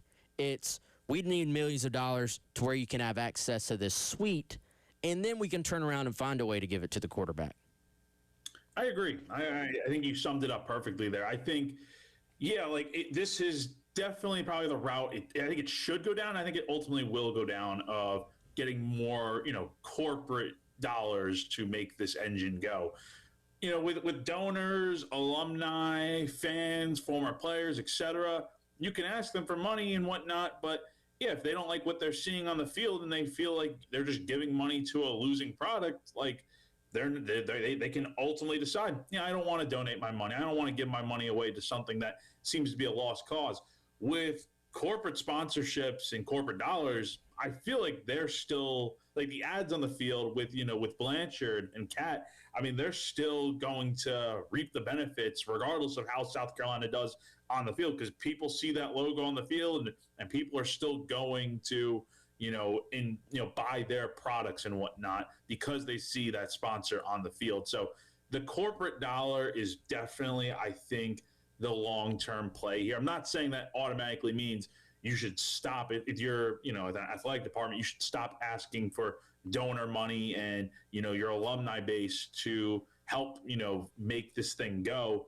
But at the end of the day, I think some people, I think we may, I don't know if we'll see this here at South Carolina, but obviously losing takes a toll. And at some point it's like, why would I give my money to the baseball program or the basketball program when the losses just continue to stack up year after year? It's a lot easier to give money when things are going really well, but when it's not, it's a little bit tougher. And I think that's really where that corporate money can really come into play here, like you said, Wes. Well, I think there's also a difference between giving money and, hey, this is going directly to an athlete versus giving money and I'm getting something in return for it. You know what I'm saying?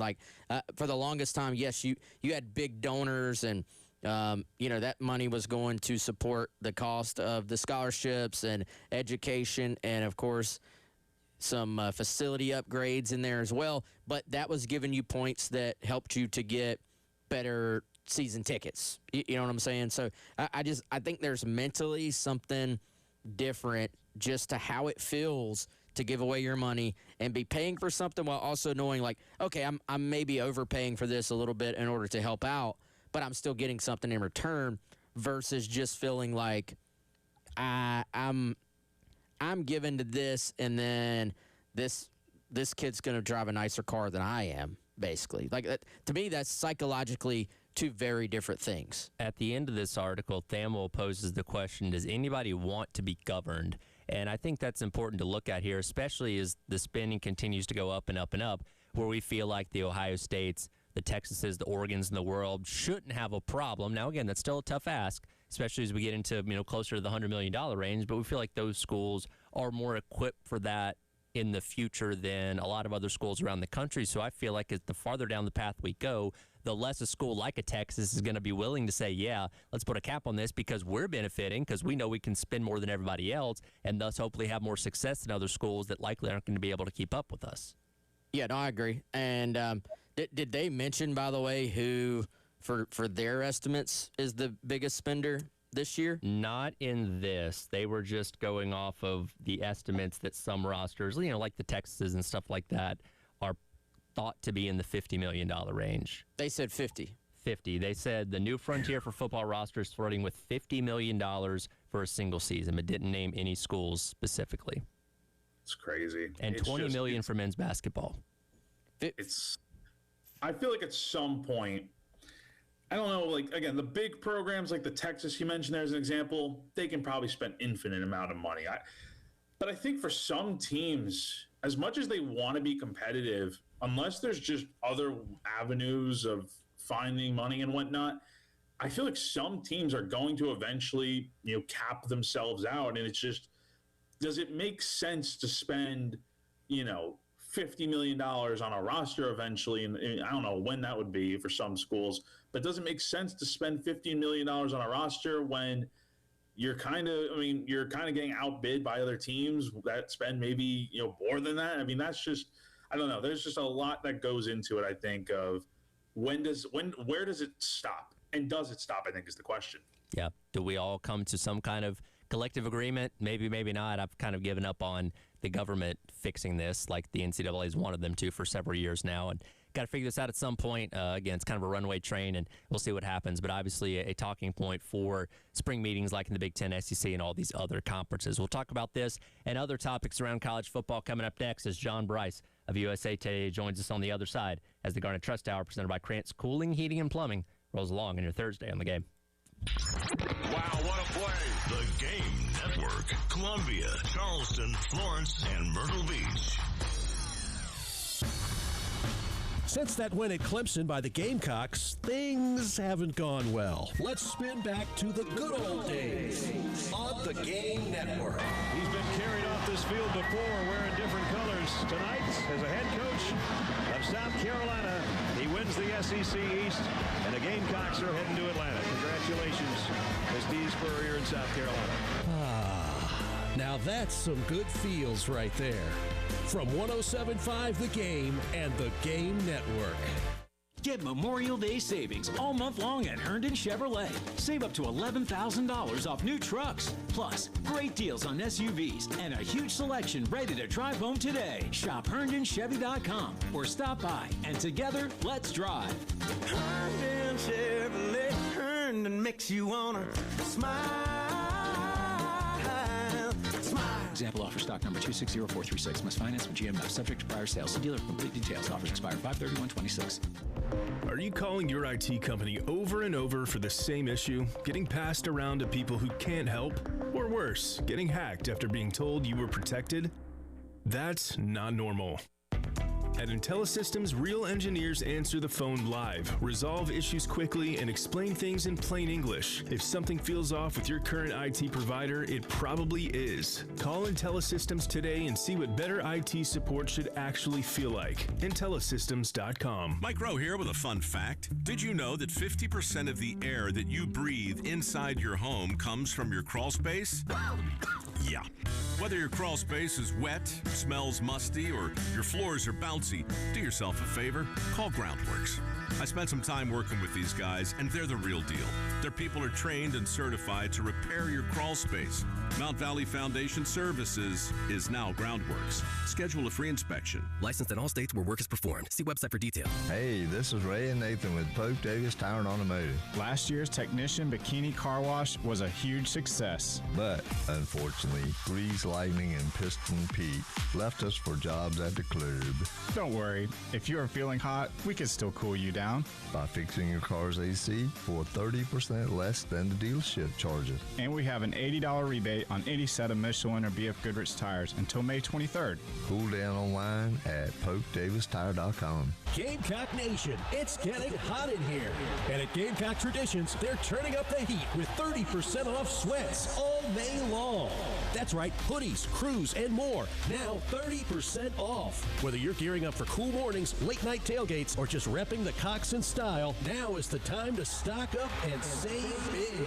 But hurry, this offer ends May 31st. Some exclusions apply. See store for details. Gamecock Traditions. For Gamecocks, by Gamecocks. There's one way to stop the IRS from moving forward against you. That's to have an experienced attorney who understands the law and your rights. Hi, I'm local attorney John Ecton with the Ecton Law Firm. When you hear these so-called national tax resolution companies telling you your IRS problems can go away, ask yourself, does it sound too good to be true, or am I just talking with a salesperson? Will a licensed attorney handle my legal problem? An IRS problem is a serious legal matter. Don't trust your tax problems to some out-of-town TV spokesperson. Come meet with me in person, and together we'll take control. We've helped thousands of individuals and businesses with tax problems right here in South Carolina. Your first visit is completely free and confidential. So if you're facing IRS wage levies, bank levies, or tax liens, call me, John Ecton, at 803-771-9800.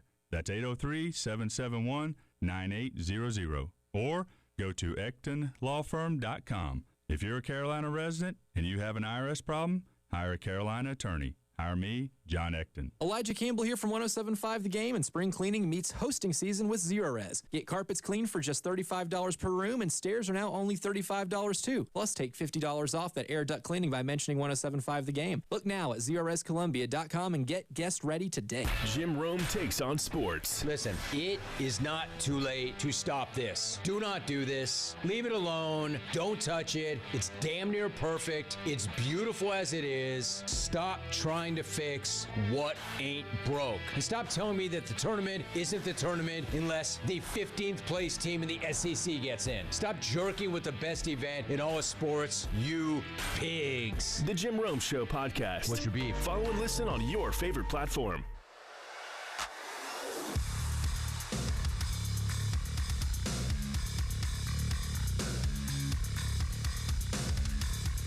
The Garnet Trust Hour with Chris Clark, Wes Mitchell, and Tyler Head. Sponsored by Krantz Heating and Cooling on the Game Network and the 107.5 The Game app. Fuel, give me fire, give me that which I desire. All right, welcome back in. Garnet Trust Hour presented by Krantz Cooling, Heating, and Plumbing. Tyler Head and Wes Mitchell along with you here on your Thursday on the Game. Time to talk some football with our guy, John Bryce of USAtoday.com. Always happy to have him join us on the AAA Heating and Air phone lines. John, appreciate the time. How are we doing today? Doing well, guys. Always a pleasure to visit with you and have some good discussion, typically on college football. So ready to roll. I saw today we're officially 100 days away from Week 0, though West doesn't recognize Week 0. There will still be college football played on that Saturday before everybody starts on week number 1. We've already had enough chaotic headlines in basically the first half of the offseason. What could be in store with us in the next 100 days?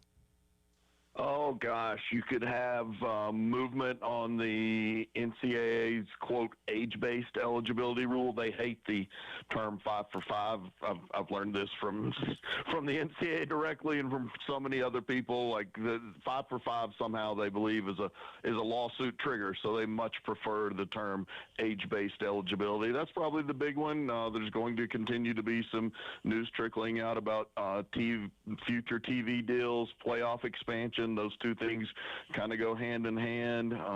Will we hear more about exactly how they propose playoff expansion? All of those things, I think, are still out there on the horizon and still have a number of layers to them that will be revealed over the next 100 days. That's a great question. You've got SEC meetings starting next Tuesday there in the Florida Panhandle. You've got on June 10th the big court hearing on associated entities, which would be like the Gamecock Sports Radio Network, or what we just saw with Nebraska and its individual media rights company. But the bigger picture court proceeding on that is June 10th, where it's expected to be ruled on a whole-scale level that whether or not all affiliated radio networks, Vol Network in Knoxville or something like that, is definitely an associated entity. And again, that doesn't mean that those companies can't do NIL deals with student athletes. It does mean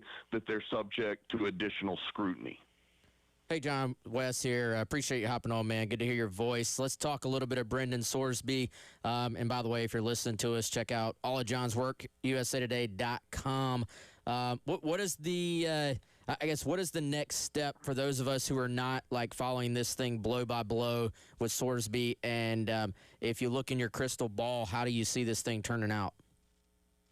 Yeah, I've written about it extensively and did so earlier this week, I guess on Monday, when Sorsby formally filed suit in a Texas courtroom seeking an immediate injunction and also a permanent injunction against the NCAA, trying to get his eligibility restored. Look, the NCAA rules are pretty crystal clear on this. If you bet on your sport, you're supposed to be banned a year. If you bet on your team, you're supposed to be permanently banned from collegiate athletics, and Sorsby acknowledged both, and he was betting on any number of things. I've talked to people in Cincinnati with direct knowledge of the situation who have told me the exact pizza parlor that Sorsby was a regular, and he would go in with teammates and sit there and gamble throughout the evening, according to these people. And so he's facing for sure an uphill battle. He can almost certainly, if he gets that court hearing, and yesterday the judge who initially was assigned to the case had to recuse himself because there are pictures of him out there where he's standing with the Texas Tech mascot, guns up. So he's seeking, it's really, I'm calling it the Sorsby Hail Mary, and that's exactly what it is, and that would be the odds. It would be completing a Hail Mary, an in-game Hail Mary, not just a Hail Mary before the half. It's an end game Hail Mary. It's his last chance to try and play college athletics ever again. What he has going for him, I'm sure, is that he's going to tell the judge, look, I voluntarily did all this, but he didn't voluntarily do all this. He had to do this after the NCAA was tipped off, and it was known that it was known that their investigation was ongoing. So it's hard for me to believe he'll get a chance to ever play again. When I reached out to the NCAA for comment this week, they had a statement ready. They had background information ready. It's not been that long ago that they just banned 17 college basketball players, I think. Now, they were fixing games, and neither side in this case disputes that Sorsby did not in any way, shape, or form fix games or try to manipulate the outcome of games or anything like that. But the rules are pretty crystal clear. So if he doesn't win injunctive relief, which again is an extreme long shot, then he can enter the NFL supplemental draft. And I talked with some NFL agents this week who believe he could receive as much as a second-round bid from an NFL team to draft him. And if that team was successful, it would forfeit its second-round draft pick in 2027. And we learned recently that he's chosen Jeffrey Kessler to be his attorney on this, who led the group in the House versus NCAA antitrust settlement that obviously has sent shockwaves through all of college sports up to this point. This case a little bit different, though, because it's not specifically dealing with antitrust. What does Kessler's track record against the NCAA have to do with this specific situation that Sorsby's got going on? Yeah, I think that Kessler is just viewed as such a champion of student athletes and of the aggrieved and taken advantage of that perception-wise in these legal battles. So he has intimate familiarity with NCAA rules. He knows the weak spots in those rules where he can contend it was unfair, where he can contend like the average person isn't allowed to not bet on his or her company, or the average person is not barred from proposing that his or her company is going to be successful in an endeavor, or that the average person can't invest in his or her company because they believe it's going to do well, and that's a chance to make money off of investing in his or her company. So those are the elements that I would expect that Kessler would try to utilize in the Sorsby argument. He also is certainly going to utilize the contention that Sorsby was proactive and did all this, and that this is the chance for the NCAA to show that, like, oh, you can have a redemption arc if you admit you were wrong and you do these things and you tick off these boxes and you promise never to do it again. And there will be a monetary component to it. You guys are in SEC footprint. You know the money being thrown around in the transfer portal particularly. And I'm told by a number of people that Brennan Sorsby was set to make more than $5 million this year as Texas Tech's starting quarterback, the largest one-year deal in this fairly nascent modern portal era. He won't make that as a second, third, or fourth round NFL draft supplemental pick. So that will be a compelling element of the argument as well. Yep. Wes, anything? Oh, sorry. Switching gears a little bit here, we were talking a little bit earlier about, kind of the arms race that is NIL and, things that are coming out of the Big Ten spring meetings in terms of where this is going. And again, there's no sign of a cap or any kind of CBA on the horizon. If you had to guess, let's just say just even 5 years from now, what do you think the average cost of a national championship college football roster is going to be? Yeah, that's another fascinating question. And I think we'll have, maybe you talk about what's going to happen in the next 100 days. Maybe also, I guess, the president's executive order, I think, is supposed to go into effect around August 1 or later in the summer. Many people are waiting to see how much it is challenged legally in the courts, how many people immediately seek for it to be repealed and kind of continue with the ways of the Wild West. But what my payrolls look like in 5 years, I mean, I think in 5 years, the way things are going now, everyone is spending at least $50 million on their power conference football rosters. And I also think in 5 years from now, the power conference paradigm is going to shift even more, and you're probably going to only have 40 to 50 teams that are almost in a true junior NFL of college football. I think that's where it's going to look, guys. I have a number of people telling me this year that there are at least 3 programs already over $50 million payrolls for the 2026 season, and that there's a large number more that are already in the 40 million range. I'm talking double digits programs that are at 40 million or more for the 2026 season. My goodness, that doesn't surprise me, but that's still insane to hear. John, hang tight through the break. We'll hit a couple other things with you on the other side as we wrap up the hour. It is the Garnet Trust Hour, presented by Krantz Cooling, Heating, and Plumbing on your Thursday on The Game. All my sports. The Game Network. 107.5 The Game in Columbia. 96.9 The Game in Charleston.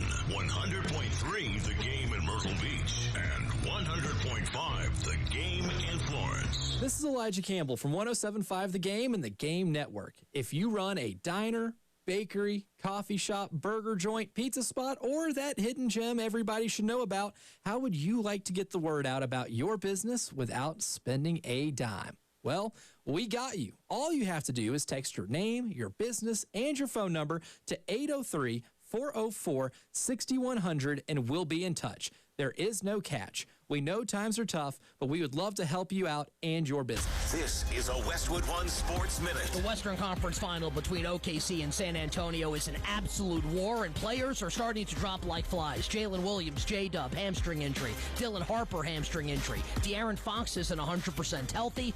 The New York Knicks have to be looking at what's happening in the West and smiling right now. Neither OKC or San Antonio healthy. Is it all coming up next? I'm Nick Costos.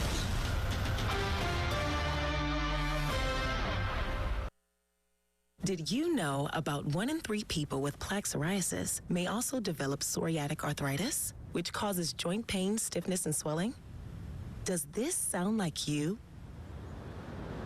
Listen to what it sounds like to be a million miles away. Tremfya guselkumab, taken by injection, is a prescription medicine for adults with moderate to severe plaque psoriasis who may benefit from taking injections or pills or phototherapy, and for adults with active psoriatic arthritis. Serious allergic reactions and increased risk of infections and liver problems may occur. Before treatment, your doctor should check you for infections and tuberculosis. Tell your doctor if you have an infection, flu-like symptoms, or if you need a vaccine. Imagine being a million miles away. Explore what's possible. Ask your doctor about Tremfya. Visit Tremfya.com or call 1-800-526-7736. There's a pill version of Ozempic. Hello, I'm Ozempic. And I'm other GLP-1s kind of like him. Hey, did I hear there's a pill version of Ozempic? Yep, you sure did. Ask your doctor about which FDA-approved uses of the Ozempic pen or pill may be right for you. Call 1-833-OZEMPIC or visit Ozempic.com to view the medication guide and learn more about Ozempic semaglutide tablets 9 milligrams and Ozempic semaglutide injection 2 milligrams. There's a pill version of Ozempic. This is the story of the one. As a maintenance tech at a university, he knows ordering from multiple suppliers takes time away from keeping their arena up and running. That's why he counts on Grainger to get everything he needs, from lighting and HVAC parts to plumbing supplies, all in one place. And with fast, dependable delivery, he's stocked and ready for the next tip-off. Call 1-800-GRAINGER, click Grainger.com, or just stop by. Grainger, for the ones who get it done. Did you know about 1 in 3 people with plaque psoriasis may also develop psoriatic arthritis, which causes joint pain, stiffness, and swelling? Does this sound like you? Listen to what it sounds like to be a million miles away. Tremfya guselkumab, taken by injection, is a prescription medicine for adults with moderate to severe plaque psoriasis who may benefit from taking injections or pills or phototherapy, and for adults with active psoriatic arthritis.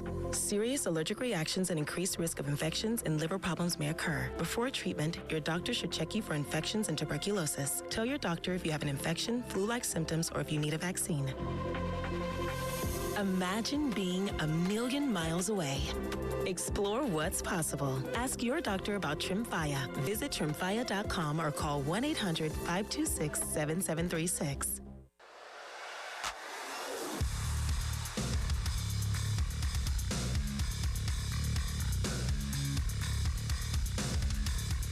The Garnet Trust Hour with Chris Clark, Wes Mitchell, and Tyler Head. Sponsored by Krantz Heating and Cooling on the Game Network and the 107.5 The Game app.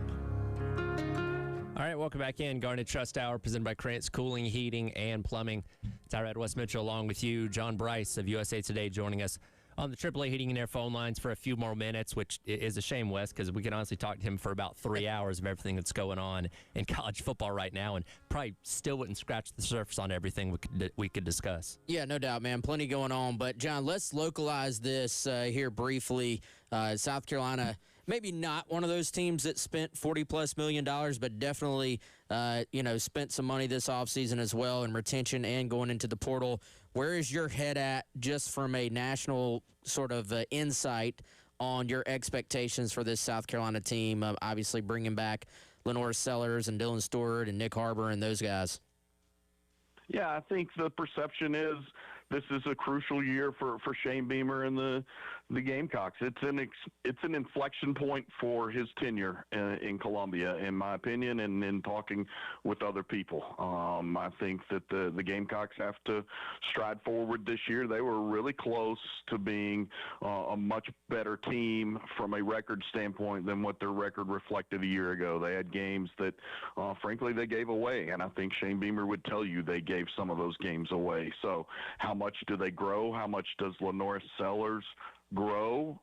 If he leads South Carolina to a one-loss record that's commensurate with his talent, he can surge into top 5 pick consideration because he's already, as you guys well know, generating a ton of first-round chatter. But he can help elevate South Carolina to a different level with his play on the field. And if he does that, that's great in the 2026 season for the Gamecocks. It's also great for Shane Beamer moving forward atop that program. But the perception is it's already one of those jobs to monitor. I had an NFL scout tell me yesterday, and this is a direct quote, it's going to be fascinating how, say, Maryland is perceived as a job versus South Carolina is perceived as a job by the time the 2026 football season ends. And I thought that was a really unique way of looking at it. Obviously, Maryland, with its Big Ten residency, is generating or is reaping a greater revenue share check than what SEC teams are getting right now.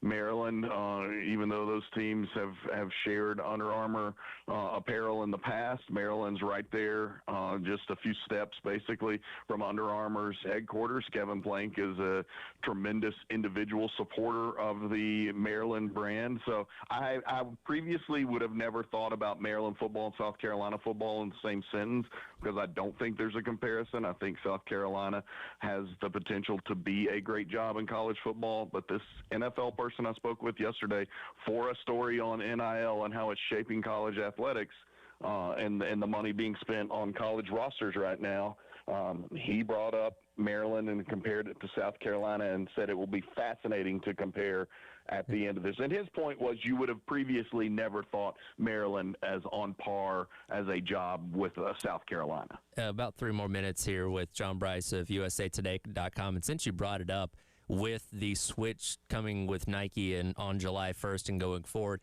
what is the significance of South Carolina switching over to being a Nike school, in your opinion? Well, I think, frankly, guys, it would have been a much more significant switch 5 years ago because 5 years ago was just the dawn of the NIL era, and 5 years ago recruiting mattered. I was in Knoxville and covered, at the time, the switch from Adidas 12 years ago to Nike, and now Tennessee has switched back to Adidas. But it was seen as a huge boon for recruiting all over the campus. The apparel matters less now, and frankly, Under Armour is doing more for its programs from an NIL standpoint. You know, we have seen Under Armour work with its schools to identify top athletes that are incoming and then gift those student athletes NIL deals on their way out of high school before they've ever played a snap, a whistle, a dribble of a college game. In January of this year, I believe it was, Joey O'Brien, the 5-star safety, got an Under Armour deal before he ever stepped foot on campus at Notre Dame. And obviously Notre Dame and Maryland are two of Under Armour's biggest brands. Adidas made part of its new deal with Tennessee very much that it would be engaged in NIL components. It's a huge deal. Kids still much rather wear Nike than Under Armour. I'd rather wear Nike than Under Armour for sure. So that part of it, it helps in recruiting. It gets more attention, but Nike's not as aggressive as an Adidas in being a true help in the NIL realm that goes along with those apparel partnerships. John, appreciate the time as always, man. Again, we've still got 3 more months of the offseason where who knows what the next headlines are going to be, and we'll be checking with you plenty between now and when the season starts.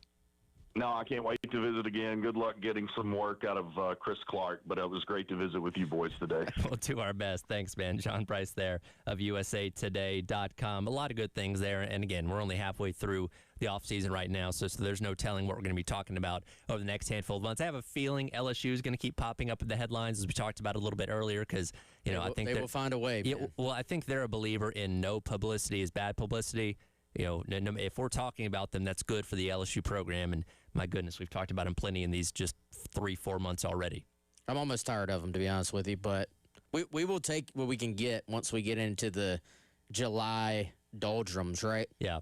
Yeah, no doubt about it. And again, we're inching closer. We're almost 100 days until South Carolina plays football next, that being against Kent State. And we'll do our 100-day countdown once we get to that point. But I want to expand a little bit on apparel as we get into the Gamecock Central Takeover Hour presented by Firehouse Subs coming up next, because we have reached the end of one era, that being the Under Armour era, and I want to reflect back on just what was accomplished over the past 20-plus years. We'll do that coming up in the next hour as your Thursday rolls along here on The Game.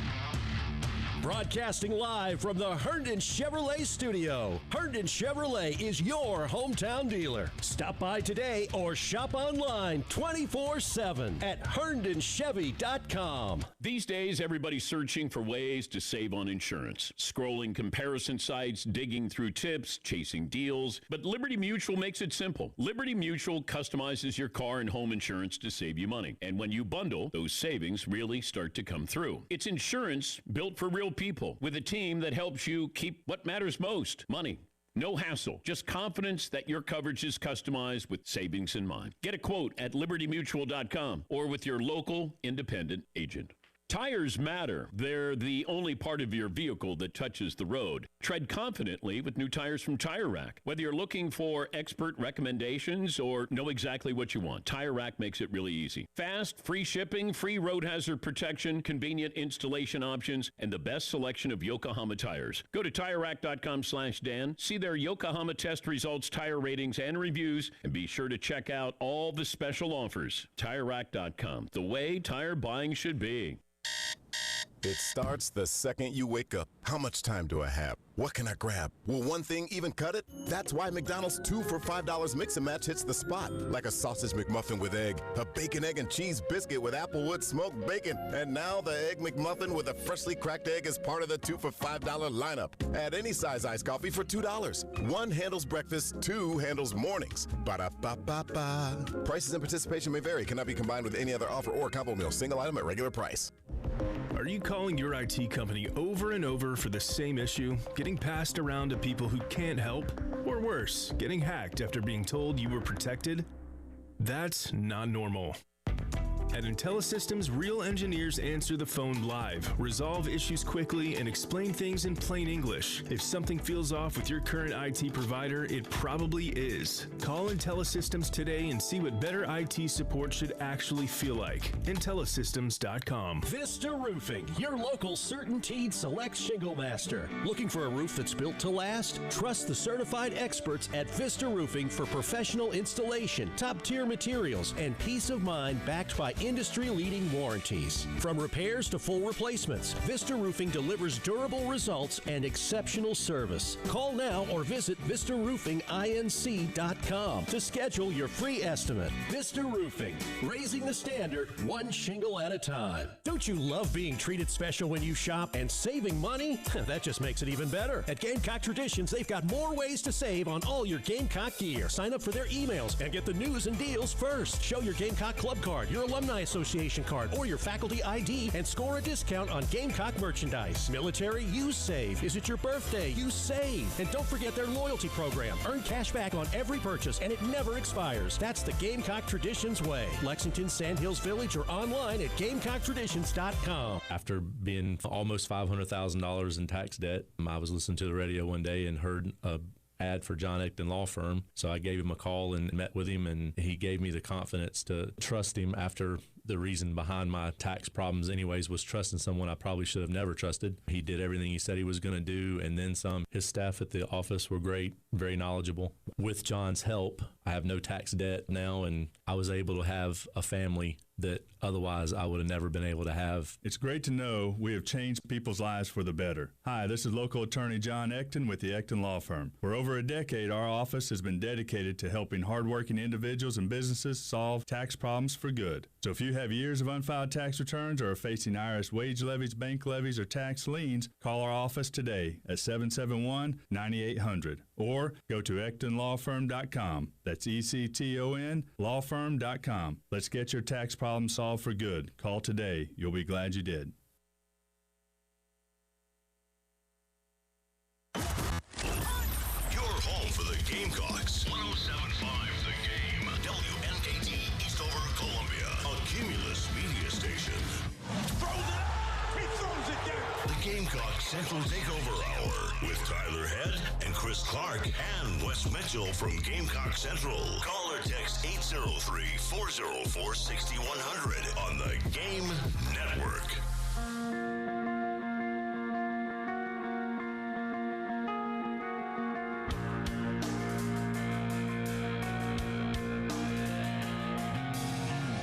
11 o'clock on your Thursday morning. Welcome back in. It is the Gamecock Central Takeover Hour presented by Firehouse Subs. Tyler Head, Wes Mitchell, Chris Clark along with you. Chris Clark enjoying the last couple of days of his kids being in school and dealing with those dreaded half days, huh, Chris?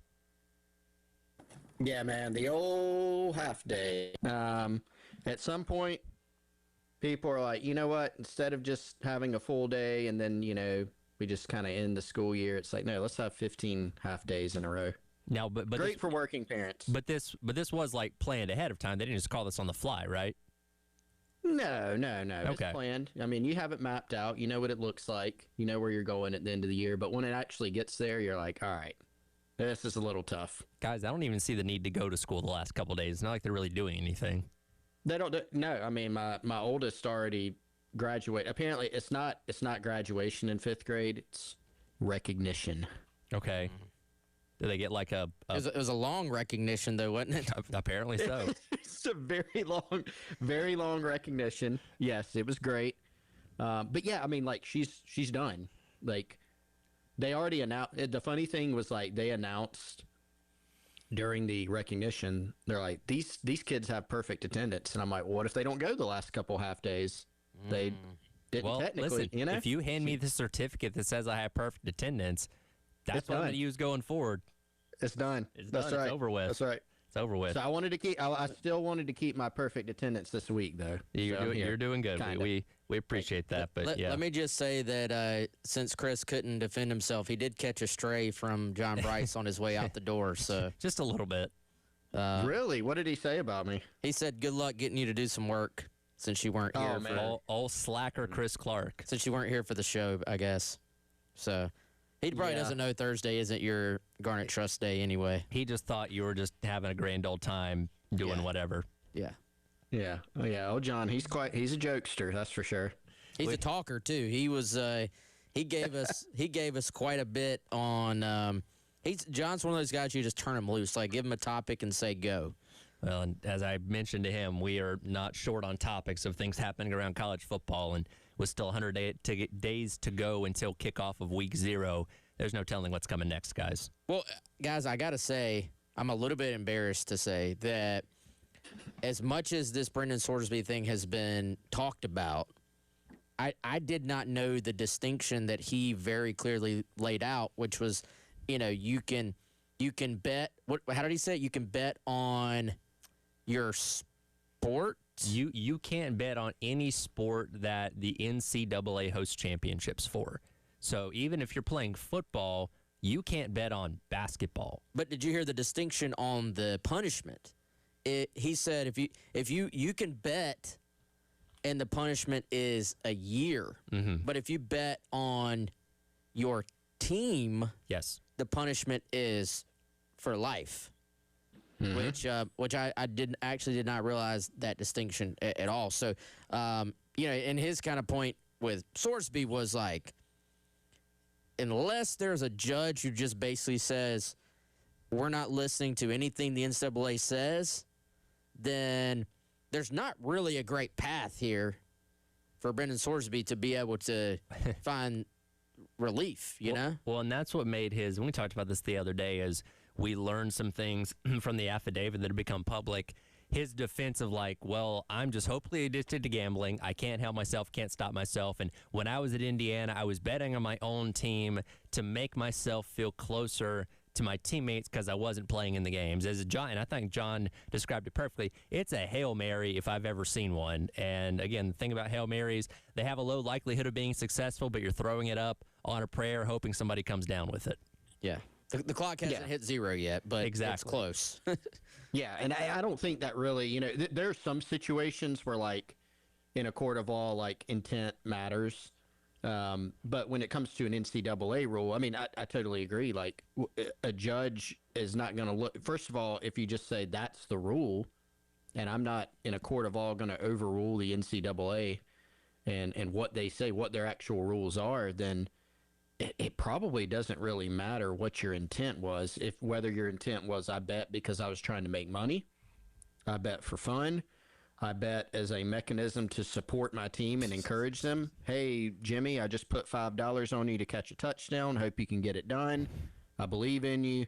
Whatever it may be, like, it doesn't really, to me, it wouldn't really seem to matter. None of us are legal experts here, right?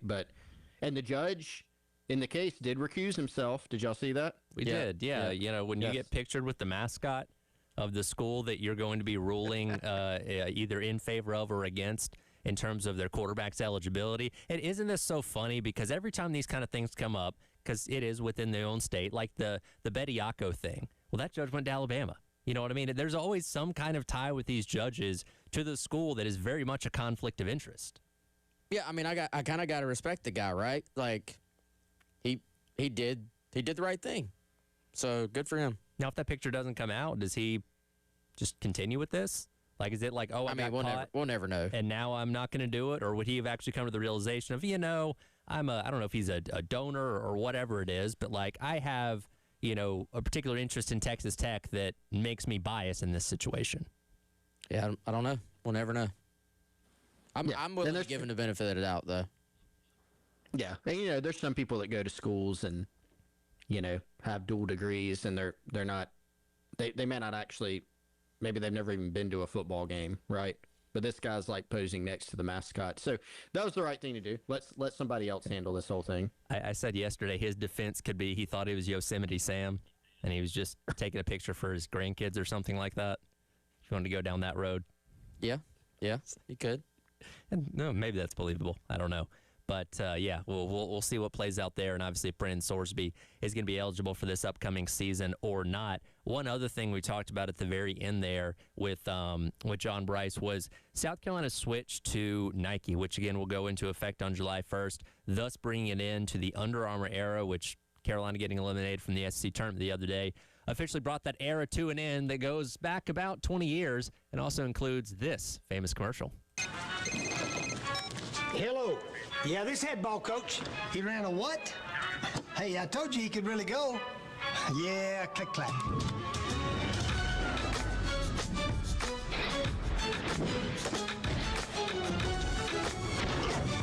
Ah, yes, the click clack commercial with the ball coach from what year was that from? Do we know? It looked very old and grainy, so I'm assuming around the time that the Under Armour deal happened here. Yeah, how would you say that commercial aged?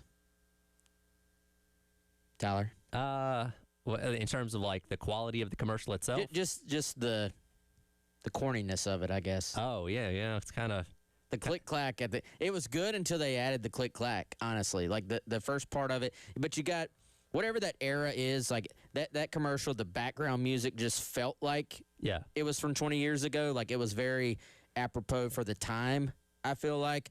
But I also saw on Instagram yesterday, Gamecock Central got tagged, and I sent this to Chris, a breaking news post that South Carolina was going to Nike. So, breaking news. I don't know if it's true or not. We'll have to check on that. But is that like there's that account that, because, you know, the running joke is that Internet Explorer is like slower than any other web browser, where it's like an Internet Explorer Twitter account that breaks news like 8 months after the fact. Because they're finally getting to it now. Is it one of those kind of things? No, this guy was not in on the joke. Okay, all right. Because they did the thing where they, collab on Instagram. They were trying to get Gamecock Central to collab it. I just messaged the guy back. I said, "This is not breaking news, man. I'm not."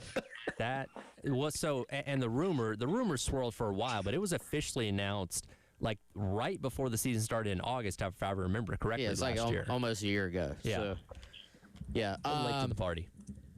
Yeah, I mean, I think the student athletes are excited, man. I do, and I do think John Bryce had a really good point, though. You've got to continue, if you're South Carolina, to try to leverage Nike to be as involved as possible in the NIL aspect of this. I think that is as important as ever, because a big company like Nike, a big company like Adidas, Under Armour, they have the power to do these massive deals with student athletes. And, we'll see what the CSC ends up being. Like, obviously, there's going to be more, I think, battles to be had there about how much power the CSC actually has. But as things stand right now, the ability to say, hey, I'm Nike, I want to do a $500,000 deal with a kid. I want to do $1 million deal with a kid, and literally put that thing through the mechanism and have it approved with no sketchiness, no drama, no anything. A brand like that can do that. You know what I mean? Whereas other companies just aren't big enough to have that sway to do so. Yeah, and by the way, guys, I looked this up. So the Steve Spurrier commercial, here's a little investigative reporting, very important for you. It was uploaded to YouTube by somebody in July of 2007. That was the first year of South Carolina's initial Under Armour deal. Mm-hmm. So I think that there's your answer. It was like spring of 2007, and this was uploaded. So it was very shortly after that. But, I mean, you're right, Wes. Like, the CSC, we're going to see, they did win that arbitration case against Nebraska recently. Is that just a big nothing burger because then Nebraska and their MMR partner goes back and Playfly is their MMR partner, similar to a Learfield? Do they just go back and restructure the deals and put them through the CSC, and CSC says, all good now? Like that is a legit possibility for an outcome. But with, you still got rev share, you still got collectives. But if you're a fan looking at this thing and saying, hey, I've read that so-and-so's spending, $40 million on their roster, or if not this year, at some point soon, there's going to be a $50, maybe a $60 million roster. And these things are going to keep going up. Obviously, you have to go outside for that. And so we know that Tennessee, for instance, one of the reasons they signed a deal with Adidas is making a huge they made a huge play to say, hey, use us, for NIL purposes. And everything that I've heard out of Knoxville is that's exactly what's happening. So, there's a lot of reasons to move to Nike. One of them is just what you said, Wes, being able to use them, as an above the cap mechanism within the rules to be able to do NIL deals. But Jeremiah Donati talked about this. Shane Beamer has too. They just feel like Nike's the best. And so they wanted to move to have, better equipment, better branded equipment and gear for their players, for their fans. And so kind of makes sense on all those levels. But I think you're exactly right. Like, use them, use that brand to be able to generate more of that outside NIL revenue that you need. Just how successful was the Under Armour era in South Carolina sports? We'll discuss that on the other side. It is the Gamecock Central Takeover Hour, presented by Firehouse Subs, on your Thursday on the Game. Wow, what a play! The Game Network, Columbia, Charleston, Florence, and Myrtle Beach. This hour of in-show listening on 107.5 The Game is sponsored by QC Kinetics in West Columbia, the non-surgical regenerative orthopedic specialists of the Midlands. Request your consultation today by dialing pound 250 and use keyword QC Kinetics.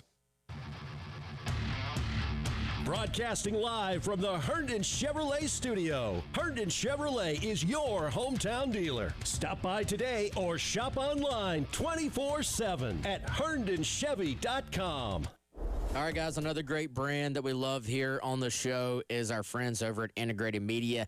IntegratedMediaInc.com. Hit them up today for all your home theater needs and more. They've been to my house. They've been to Chris's. Let them come to your house as well. And like I said, for me, it was something needed, but a little bit boring. You know, had to make sure that the office had great internet, had to make sure that, you know, I had a whole home Wi-Fi, that the internet was hardwired for you. It may be something way more fun, like hanging the TV. Why don't you just go ahead and get a brand new TV, let them hang it, let them hide the wires, and let them introduce surround sound into your living room? Or let's take it another step further. Let's go for that home theater system or that man cave. They can do it all for you. Whatever you're dreaming up in that space, you can just tell them, and then they're going to make it a reality for you. Head on over right now to see more of their services at IntegratedMediaInc.com.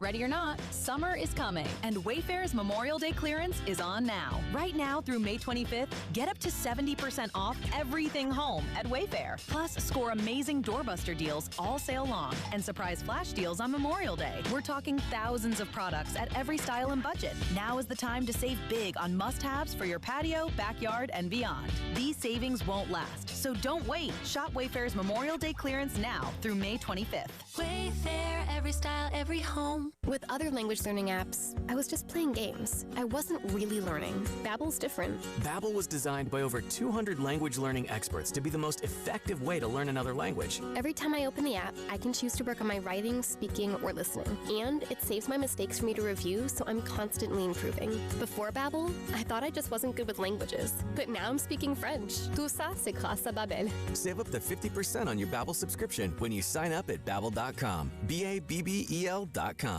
Hey guys, Wes Mitchell from Gamecock Central here to make sure your business and property parking lots are kept available from any unwanted cars taking up your spots with Schroeder's Towing. For instance, you're coming in hot to the game studios for your show and you park next door in an unauthorized lot with signage that was provided for free from Schroeder's Towing.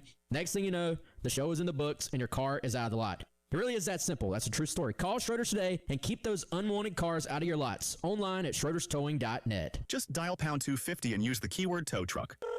Schroeder's Towing, the best and fastest hookers in town. If you're tired of dealing with gas, noise, and costly maintenance, it's probably time to switch to Steel battery power. Right now at Cato's Power Equipment, we have 65 Steel battery tools like the GTA 40 hand printer, the BGA 60 blower, and the KMA 135 Combi power head. Each available with 2 free batteries for a limited time, giving you more runtime, less hassle, and up to $640 in instant savings. This deal is only available at Cato's Power Equipment, Columbia's home for the tools you need to maintain your turf. Visit CatosPowerEquipment.com. At AAA Heating and Air, home comfort is their top priority. Call today to schedule a seasonal maintenance appointment. Let AAA Heating and Air qualified technicians put your mind at ease with a thorough inspection and cleaning of your heating and cooling system. Join their popular AAA Comfort Club to take advantage of extras like flexible visits, added discounts, and priority scheduling. Visit callAAAtoday.com to schedule an appointment. Tell them Preston on the game sent you. AAA Air when you need us. AAA Heating and Air. Do you have sagging, soft, or bouncy floors in your home? Well, this could be a sign of rotten wood caused by moisture in your crawl space. Damaged wood in your crawl space can affect your home's foundation, and that can affect your home's value, and nobody wants that. Say goodbye to sagging floors and hello to a stable foundation. Contact Canty today for your free inspection at 803-424-8380 or visit CantyCanFixIt.com. The Gamecock Central Takeover Hour with Tyler Head, along with Chris Clark and Wes Mitchell from Gamecock Central. Sponsored by Firehouse Subs. Call or text 803-404-6100 on the Game Network and on the 107.5 The Game app. Welcome back in. Gamecock Central Takeover Hour presented by Firehouse Subs. Tyler West Chris here with you on your Thursday on the game. Reflecting back on the Under Armour era that has officially come to an end here at South Carolina as Nike will be the outfitter going forward for at least the next decade. And one thing in reference to that commercial that I played the clip of a little bit earlier, in watching that whole thing, it is kind of funny to look back on how commercials were done back then for college sports, because I looked at the athletes that were running around and doing the action in the commercial. I didn't know who any of them were. And I was like, oh, yeah, you couldn't use actual college athletes back then. These are just random actors or other athletes or professionals or whatever because you couldn't pay athletes to be in commercials. Yet now, Nike, Under Armour deals, Adidas deals, whatever, the athletes still in college take place in them or are in them, and that's just kind of become the norm. But it is kind of funny to look back in that time machine of how things like that used to have to be done with guys that, again, you didn't know who they were, that were supposed to, I guess, be South Carolina players in this commercial with Steve Spurrier. Well, and I think what you just laid out is the exact reason why this thing has gone so far in the other direction, Tyler. Like, yeah, we did not want for, at the time, these non-professional, in quote, athletes to just be being paid to play, but to also say, you can't be paid to be in an actual commercial for the actual thing that you do at the University of South Carolina. Like, drawing a line there is part of the reason why we are where we are right now. How silly does that sound in any other endeavor that, oh, hey, we can't get you to do a commercial doing the exact thing that you are known for doing. Like, that's just silly. Yeah, it does seem so silly. Like, we were just all so used to it back then. Oh, okay, it's an amateur sport, it's NCAA. You can't do any endorsements. All right, And, like, we didn't really think as much of it. At the time, you might have been like, well, that's kind of silly. It's kind of stupid. And I always go back to, like, what was the actual reason for that? And it might have been because they're all sitting there going, like, guys, if we open this up, imagine the can of worms that we're about to open, right? Mm. And they probably thought, hey, we're good. Like, maybe it'll get challenged, but we'll be fine if it gets challenged in the courts. And then eventually that thing just snowballed, right? Things start getting challenged more. And then it just indeed ended up opening, that box. So kind of crazy to look back on that whole era. Just seems so long ago now. Yeah, no, definitely so. And again, that commercial coming from 2007, couldn't have student athletes in at that point in time. So much has changed in the 20 years since. But as we look back on the era that was over now 19 years with Under Armour as the outfitting provider for South Carolina, really when you look at it, all the best success for the major programs that we talk about really came in that era. Of course, women's basketball speaks for itself. And again, this success isn't because of the apparel that they're wearing. It just happened to be what those teams are doing at that time. But all of Dawn Staley's accomplishments for women's basketball. Of course, the 3-11 win season with Steve Spurrier, the SEC East title back in 2010. For baseball, the College World Series going back-to-back, and then having the third trip in Ray Tanner's last year. The men's Final Four run, like all of this has been taking place in the past 20 years in this Under Armour era, where, again, what they're wearing isn't the reason why they were successful, but all these great moments that we're going to look back on are when these teams were in Under Armour school. Yeah, for sure. And I think it's right now just coming off, we talked about it yesterday, you're coming off of, we all saw what happened this school year. I mean, everybody's ready for this year to be over in terms of the men's sports. So that's what's just right in everybody's minds right now. But I think you look over these last, 20 years or so, and, yeah, there have been some really good times. And I think it goes to show you if there's anything this should teach us is that, like, hey, man, enjoy the really, really good times while they're happening. Like, this stuff that's happening with Dawn Staley and the women's basketball program, this is not normal. It will not last forever. And, we saw that with the baseball team with 3 straight years going to the national title, finals and winning 2 of them, obviously. We saw it 3 straight years of 11 wins. And before that, you went to the SEC championship for the first time in 2010. Like, it kind of, Chris, the moment you start to think, oh, this is the new normal, this is what happens. I distinctly remember going from 2013 to 2014, and South Carolina at that point had kind of had to replace, like, so many of those guys that were instrumental in that run. But there's still confidence within the program about the guys that they've recruited on defense. There's confidence about Dylan Thompson taking over at quarterback, and Dylan obviously had a great year in 2014. But, just that feeling during that Texas A&M game, Chris, to kick off the 2014 year of, wait a second, is it over? This doesn't look right. Yeah. Is it over? Like, that was such a kick to the teeth and a reminder that it's just not guaranteed. Your success at one point is not guaranteed success at the next point. And remember, when you were talking to Trick Williams the other day, who of course played here at Carolina after walking on, and he told me a similar story back in 2019 when I interviewed him before he was a WWE superstar, where, the walk-on tryouts going into that season, they're like, we got it rolling pretty good here. And that was just like, looking back on that, it's like, ooh, it shifted. But you're right. Got to enjoy those times. Wes, I think it's a good time. Tyler, I want to check and see if you are familiar with one of the things in Gamecock lore. Okay. Wes, you know what I'm about to bring up because we're talking about Under Armour. So a lot of great times in Under Armour, including in football. Are you aware of the conspiracy theory in terms of the special jerseys for South Carolina in football? Which special jerseys? Okay. I don't think you're there yet. Yeah, okay. Fill me in. So South Carolina, Wes, was it just these two times? Because I feel like after it happened, it was like, all right, no more special jerseys. In 2011, of course, the first of that 33-6 run over the next 3 years, Under Armour gave these Wounded Warrior jerseys to South Carolina, which looked cool. I'm familiar with those. Yeah.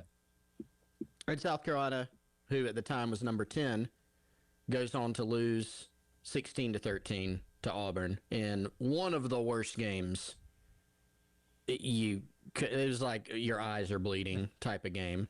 Yeah. And then they end up losing to Auburn. The late Philip Lutzenkirchen scored a late touchdown on a throwback, and you lose. And that's really the game you look back on and go, that kept them out of, going to Atlanta again after having done it in 2010. And so a lot of people are like, I don't ever want to see those jerseys again. You know how it goes. Sure.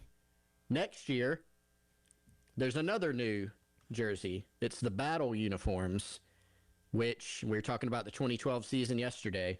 You lose by 2 on the road at LSU. They debut, hey, we got these new custom gray battle uniforms from Under Armour. You lose that game. Another game that really that was the one that kept you out of going back to Atlanta yet again.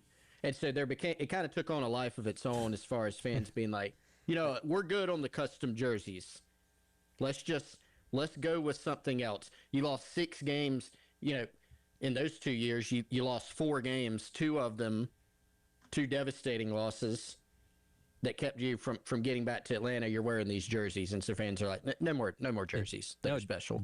And now that you mention it, I've heard people bring this up. I like the look of the Wounded Warrior ones. Maybe I'm in the minority there. I know they weren't good luck, but I like the way they looked. Georgia had something similar with Nike when they were rolling out some alternatives for a couple of years there that they weren't having success with. So I feel like because when you lose, especially big games like that, you try and latch on to whatever you think can be the cause, like the chicken curse or something like that. So if you think the uniforms are the reason why, I get it. So I have many thoughts. First of all, Chris, I thought you were going to the other conspiracy, which is the Under Armour shoes that so long were just blamed for all kinds of things around here. And 2, so there was another Wounded Warrior game. If you go back to South Carolina versus Florida at home in 2009, I think it was. And South Carolina actually, Florida was number 1 in the country, and South Carolina played pretty well in the game, ended up losing 24-14, and probably had no business at the time being in that game. And it was a fourth quarter game that Florida scored in the fourth quarter to make it a 2-score game. But also, dude, that Auburn game, do you remember what happened pregame in that game? Pregame? No, I don't think I do. So there was a bad omen already. Oh, yes. I remember this. They didn't actually get to wear the jerseys. That's right. That's right. They got denied. The officials or whoever makes the final decision said these jerseys are not up to standard to wear on a game day because you couldn't read the numbers. So I totally forgot about that. That's right. I'm pretty sure they had the Wounded Warrior, the pants that went with them, but they had to on the fly switch to their regular jerseys and didn't even get to wear the Wounded. It was a whole big thing, and you were just kind of going, man, this is just not a great sign. It was a weird day in the stadium. You had that aspect. I still maintain that South Carolina got in field goal position at the end of this game, and got the clock stopped. But they didn't get another playoff, according to the official. You remember all that? Conspiracy. Yes, I do. It's a weird day at Williams I'd Brice, forgotten all about that. Wow. Just an odd day. We'll have more as the Gamecock Central Takeover Hour, presented by Firehouse Subs, rolls along on your Thursday on the game. All my sports. The Game Network. 107.5 The Game in Columbia. 96.9 The Game in Charleston. 100.3 The Game in Myrtle Beach. And 100.5 The Game in Florence. The Game phone lines at 803-404-6100. Sponsored by AAA Heating and Air. Now offering 12-month payment plans on all HVAC or electrical repairs with no credit check. Online at callAAAtoday.com. I'm Boomer Esiason. My mom died from cancer. She was only 37 years old. She didn't have life insurance, and that was devastating for my family. That's why having life insurance is so important to me. Ethos makes it fast and easy. Get a quote in seconds, apply in minutes, and get same-day coverage. You can get up to $3 million in coverage with no medical exam. Get your free quote at ethos.com/music. That's ethos.com/music. Paid spokesperson. Time spent on application may vary. Online health questions required. Hey, John, why so glum? I just got let go. The company's downsizing. This is the third time in the last 2 years. I'm done with this. Have you thought about My Computer Career? I've heard they can train you for a career in IT in just a few months, including cybersecurity and the basics of AI. And you don't need prior training or experience. Now that's a recession-resistant career. Wow, thanks. I'll check them out. Go to mycomputercareer.edu and take the free career evaluation. mycomputercareer.edu, an Elite CompTIA certification partner. Financial aid is available to those who qualify, including VA benefits. Hendrick. Why shop for a Chevy or GMC the way you always have? Shop the nation's #1 dealer group, Hendrick Chevrolet and Hendrick GMC.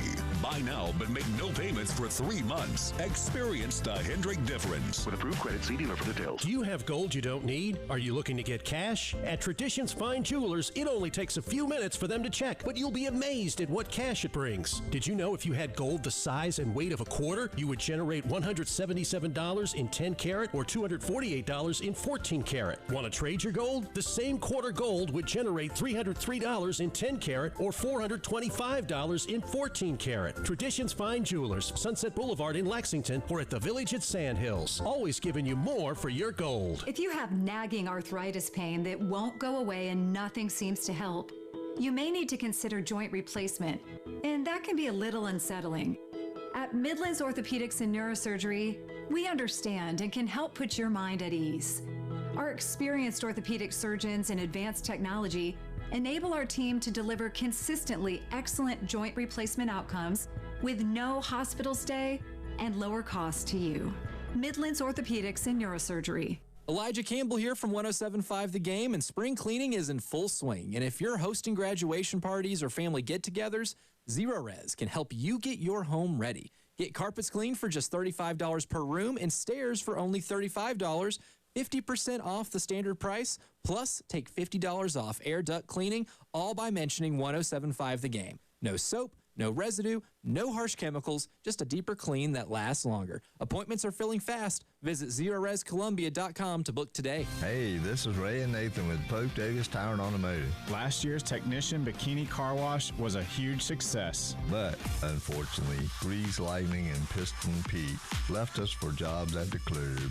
Don't worry. If you are feeling hot, we can still cool you down. By fixing your car's AC for 30% less than the dealership charges. And we have an $80 rebate on on any set of Michelin or BF Goodrich tires until May 23rd. Cool down online at PokeDavisTire.com. If you're tired of dealing with gas, noise, and costly maintenance, it's probably time to switch to Steel battery power.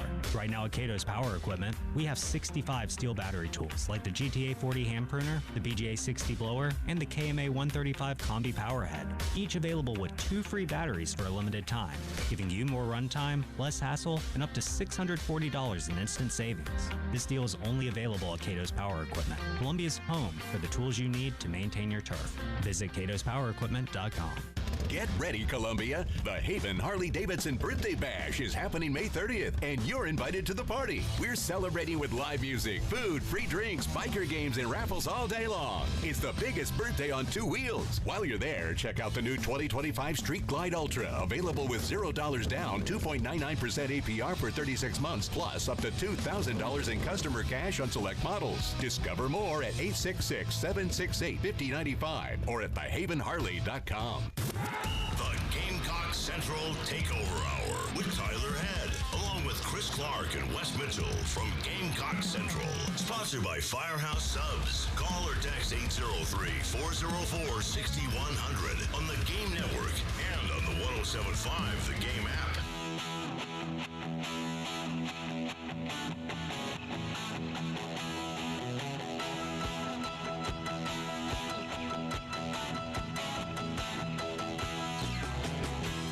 Welcome back in. It is the Gamecock Central Takeover Hour presented by Firehouse Subs. Tyler, Wes Mitchell, and Chris Clark along with you here on your Thursday on the Game. Talking all things Gamecock uniforms as we've come to the end of the Under Armour era at South Carolina. And I did in the break find some photos of what happened in 2011. This was a part of Under Armour's Believe in Heroes campaign where they were going to wear camouflage. Now, this jersey design had it on basically the shoulder plates as well as within the numbers of the uniform. And in looking at the press release, the jerseys they unveiled initially looked like they did a really good job of making the numbers stand out because it's a mix of black and white within. I'm not sure exactly what this design is, but on the shoulder pads on game day, there's a photo of a player on the field warming up for the game. It looks fine on the shoulders. You can see the difference between the white and the black, but somewhere in the process of printing the numbers, there was too much black and there was a red outline. So, yes, when you're too far away, you quite literally couldn't see who was what number, which, of course, is going to be a problem for the officials, which is what forced South Carolina to change it, apparently. Bad omen, man. The rest of the day did not go much better. And so this was for October 3rd against Auburn, and I think because there were multiple Under Armour schools that took part in this campaign, including Texas Tech and South Florida. And from what I see, apparently Under Armour learned their lesson from South Carolina because I don't think Texas Tech or South Florida had a problem when they unveiled their Believe in Hero campaign uniforms later that year. Gamecocks got the short end of that stick, huh? You're the guinea pig. Yeah. I don't know if you want to be the guinea pig for something like that. No, obviously not. Yeah. What do y'all think, by the way, so when South Carolina unveils Nike right off the bat, Kent State this year, first Nike uniform game, I'm very curious how they do this. Do we get a battle armor style callback video from the social media team showing? Is it, hey, you're, it's like the wedding first look? Are you the wedding first look? Or are you seeing the bride for the first time in the stadium? Do they do something that's a little bit more classic, or do they do something that's special, kind of an alternate uniform? I'm very curious about that for game one. Yeah, I think. So to me, it would be a great opportunity to do the battle armor. Maybe not for every week, obviously, but just for this one time only, and call that back. But also, remember the field, the changes to the field this year. I don't think they did any social for it. They just let it speak for itself. Like, hey, show up to the game and you'll see what the new field layout looks like.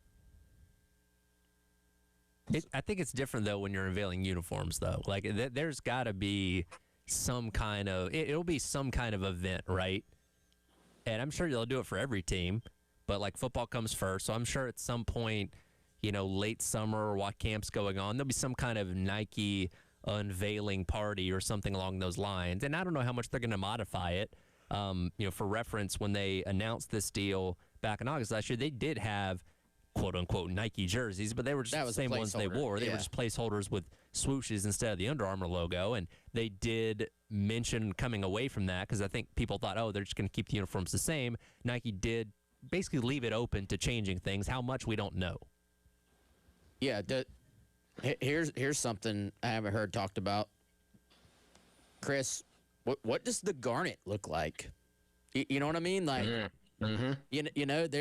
garnet is a color, as most Gamecock fans know, depending on the fabric, depending on what it's being printed on, depending on whether it's on a screen versus real life.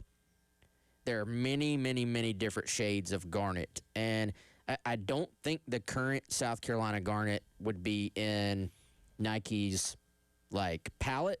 So, I'm guessing, I'm talking out of turn here. I have no idea. I'm guessing you probably are doing a custom one. I like the garnet that Under Armour ultimately sort of settled on. But remember, Chris, the garnet changed when it went from Russell to Under Armour. So 100%. Yeah. Is there a tweak in terms of that? Yes. That will be, I think, there's so many questions with this. That will be the key one, right? Because rightfully so, that's one that people talk about a lot. If some type of anything gets put up in the stadium or a jersey or whatever it may be, people want it to match. There are kind of different shades within that garnet, right? But people, I feel like they're not going to want it to look markedly different. So nailing that shade and that color will be something that people will be paying close attention to. But I kind of tend to think that it'll be more of a classic jersey that they unveil for game one. Like, this is what kind of to expect. This is what it's going to look like. You're probably not coming out with, an Oregon-style jersey, one of their alternates for game one. That's all crazy. Yeah. Now, I will say you have a couple games this year that do present the opportunity, both home and away. If you want to unveil something unique and something different, you can do that. You go to Alabama, you go to the Swamp against Florida, you host Tennessee, you host Georgia, you go to Clemson. Like, if they want to do that, and I don't know how well it'd be received by fans with a history of special uniforms, but if they're going to unveil something special, you got a lot of opportunities throughout the season they could do that. Yeah, no doubt. And here's the thing. You're going to have people who say they're the coolest jerseys they've ever seen. You're going to have people say they're terrible. Like, that's social media in 2026. You're going to, I think y'all are right, though. The more I thought about it, you probably can't go the old school route of just, hey, here are the jerseys, see them in person.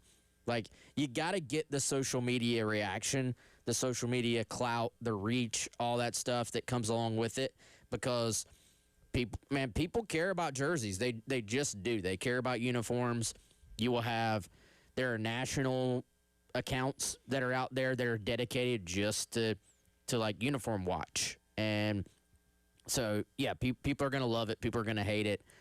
I think you probably do need to play it a little bit safe on this. And we've seen Beamer try to get away from the, we're going to do these awesome videos every single week for what uniforms we're going to be wearing. But I think this is a special occasion, obviously. I have one request for Nike. Do not screw up the numbers. If you mess up numbers on a uniform or a jersey, it throws off the entire look. I speak this from experience. If you screw up the numbers, it makes everything else look awful. Don't screw up the numbers, please. Tyler's Georgia Bulldogs, is that what we're... Yes, Bulldog Bold was a mistake from 2013 to 2021. And the same thing when the Falcons changed their uniform Bulldog numbers Bold for their most prior uniform. Stick with block. Block is beautiful. Don't differentiate from that. It's my one request. Spoken from experience. That's right. We'll come back. We'll wrap up the hour. It is the Gamecock Central Takeover Hour presented by Firehouse Subs. Tyler West and Chris on your Thursday here in the game. The Game Network. Network. Columbia, Charleston, Florence, and Myrtle Beach. Hey, this is Preston here from 107.5 The Game and The Game Network. If you run a diner, bakery, coffee shop, burger joint, pizza spot, or that hidden gym that everybody should know about, how would you like to get the word out about your business without spending a dime? Well, we got you. All you have to do is text your name, your business, your phone number to 803-404-6100, and we'll be in touch. There is no catch. Times are tough, but we're here to help you and your business. This is a Westwood One Sports Minute. I know a lot of you dislike Aaron Rodgers. Maybe you dislike things he says politically. Maybe you dislike the drama on and off the field. But something we need to remember, with Rodgers announcing this will be his final NFL season, he's one of the greatest quarterbacks of all time, a top 7 quarterback of the Super Bowl era, and we need to appreciate Aaron Rodgers, the quarterback, while he's still playing. I'm Nick Costos.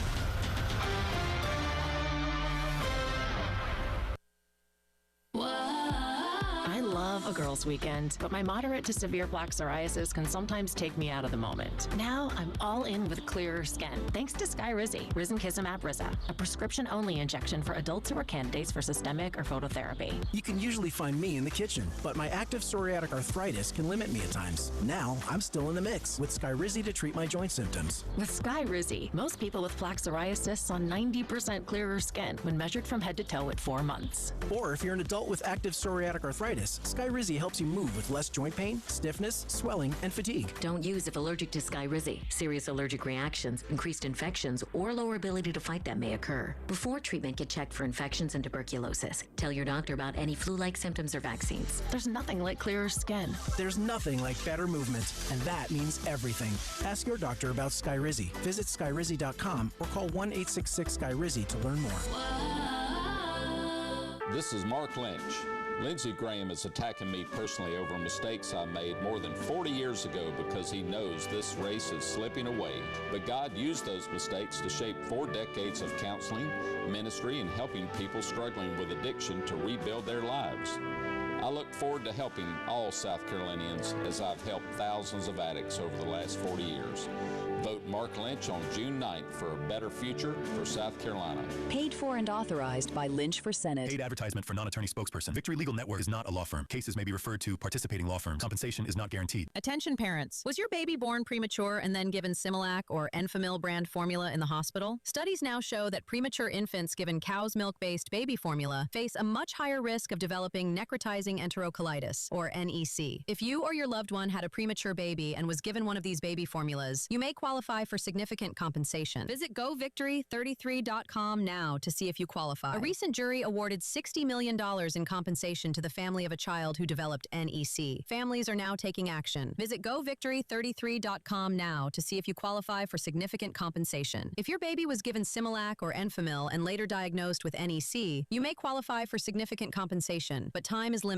Strict filing deadlines apply, and waiting could mean losing your opportunity for justice. Don't wait. Visit govictory33.com today to see if you qualify. That's govictory33.com. Paid for by Victory Legal Network. Is your crawl space damp or musty? Water in your crawl space can cause wood to rot and creates an environment for mold and mildew that can make its way inside your home. Canty Foundation Specialist specializes in crawl space repair. Call us today for your free inspection so you can have the peace of mind knowing your crawl space is dry and your home is protected. Call today, 803-424-8380, or visit cantycanfixit.com. The Gamecock Central Takeover Hour with Tyler Head, along with Chris Clark and Wes Mitchell from Gamecock Central.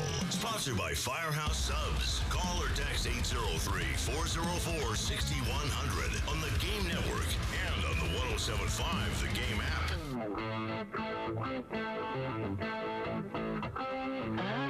Welcome back in. Gamecock Central Takeover Hour presented by Firehouse Subs. Tyler, West, and Chris wrapping up the hour here on your Thursday on the game. One more note on the uniform discussion before we move on to something else. Andy does inform us on the Firehouse Subs text line. Carolina's official color code is Pantone 201. So if Nike can get that, then we should be good. I'm assuming they know that, and hopefully they don't screw up the garnet, because that would throw everything else off, in addition to screwing up the numbers. Yeah, I don't want to talk like I'm an expert on this. I'm not.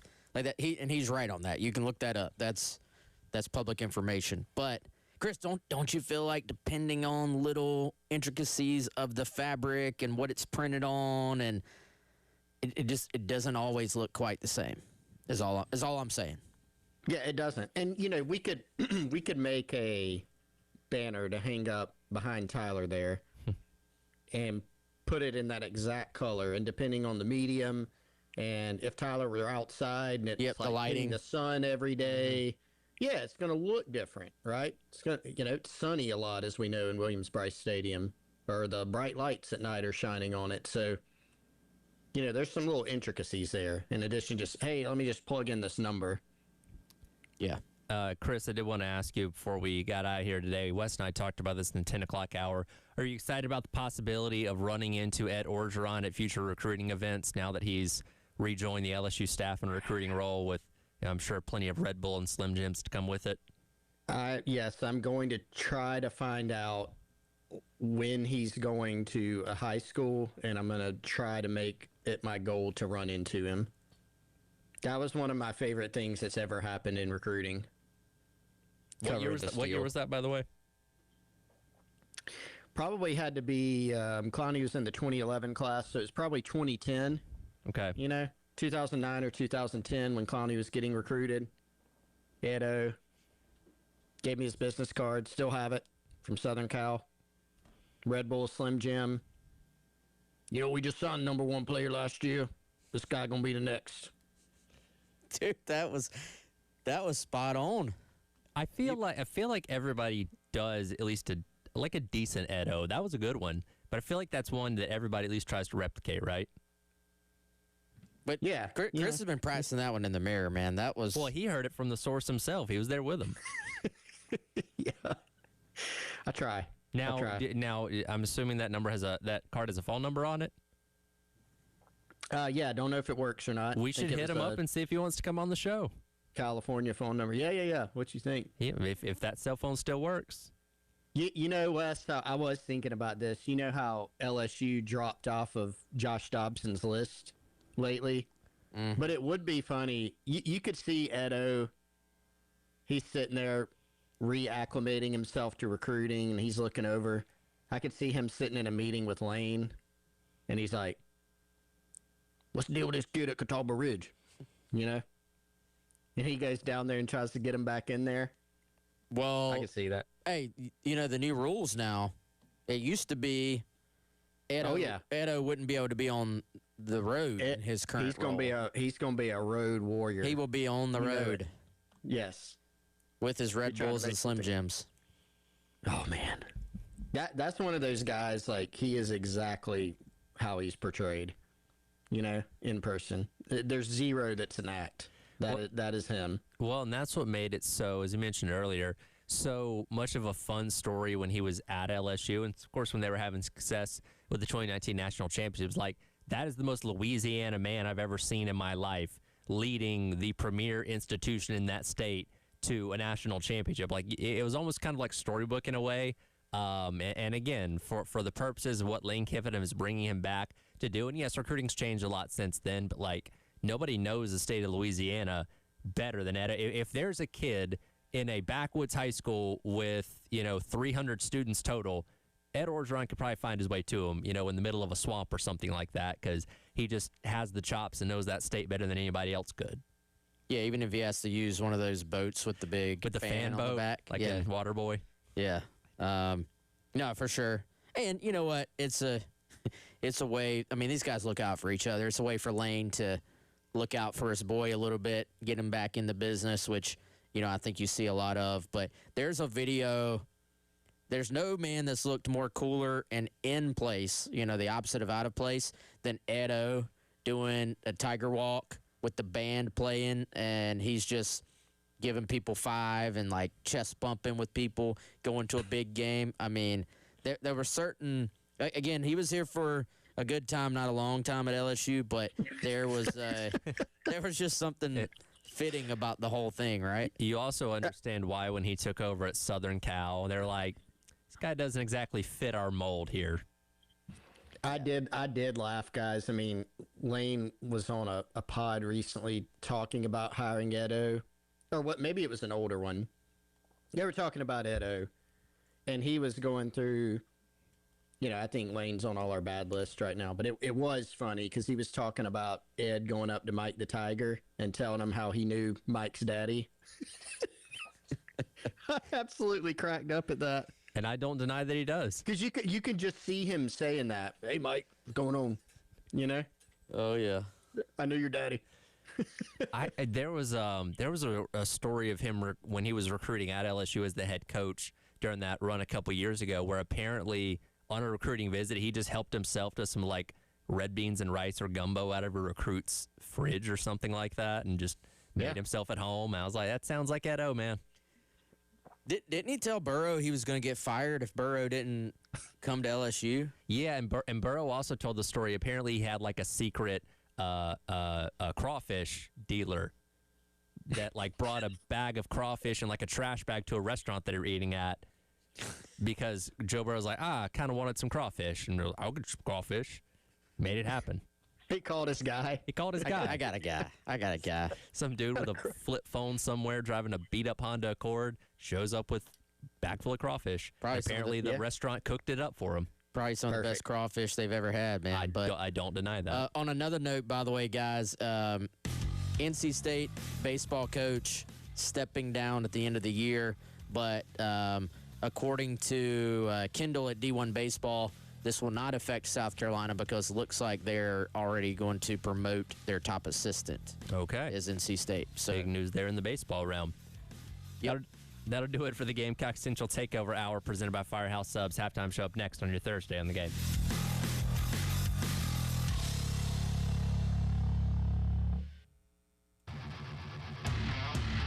Broadcasting live from the Herndon Chevrolet studio. Herndon Chevrolet is your hometown dealer. Stop by today or shop online 24/7 at HerndonChevy.com.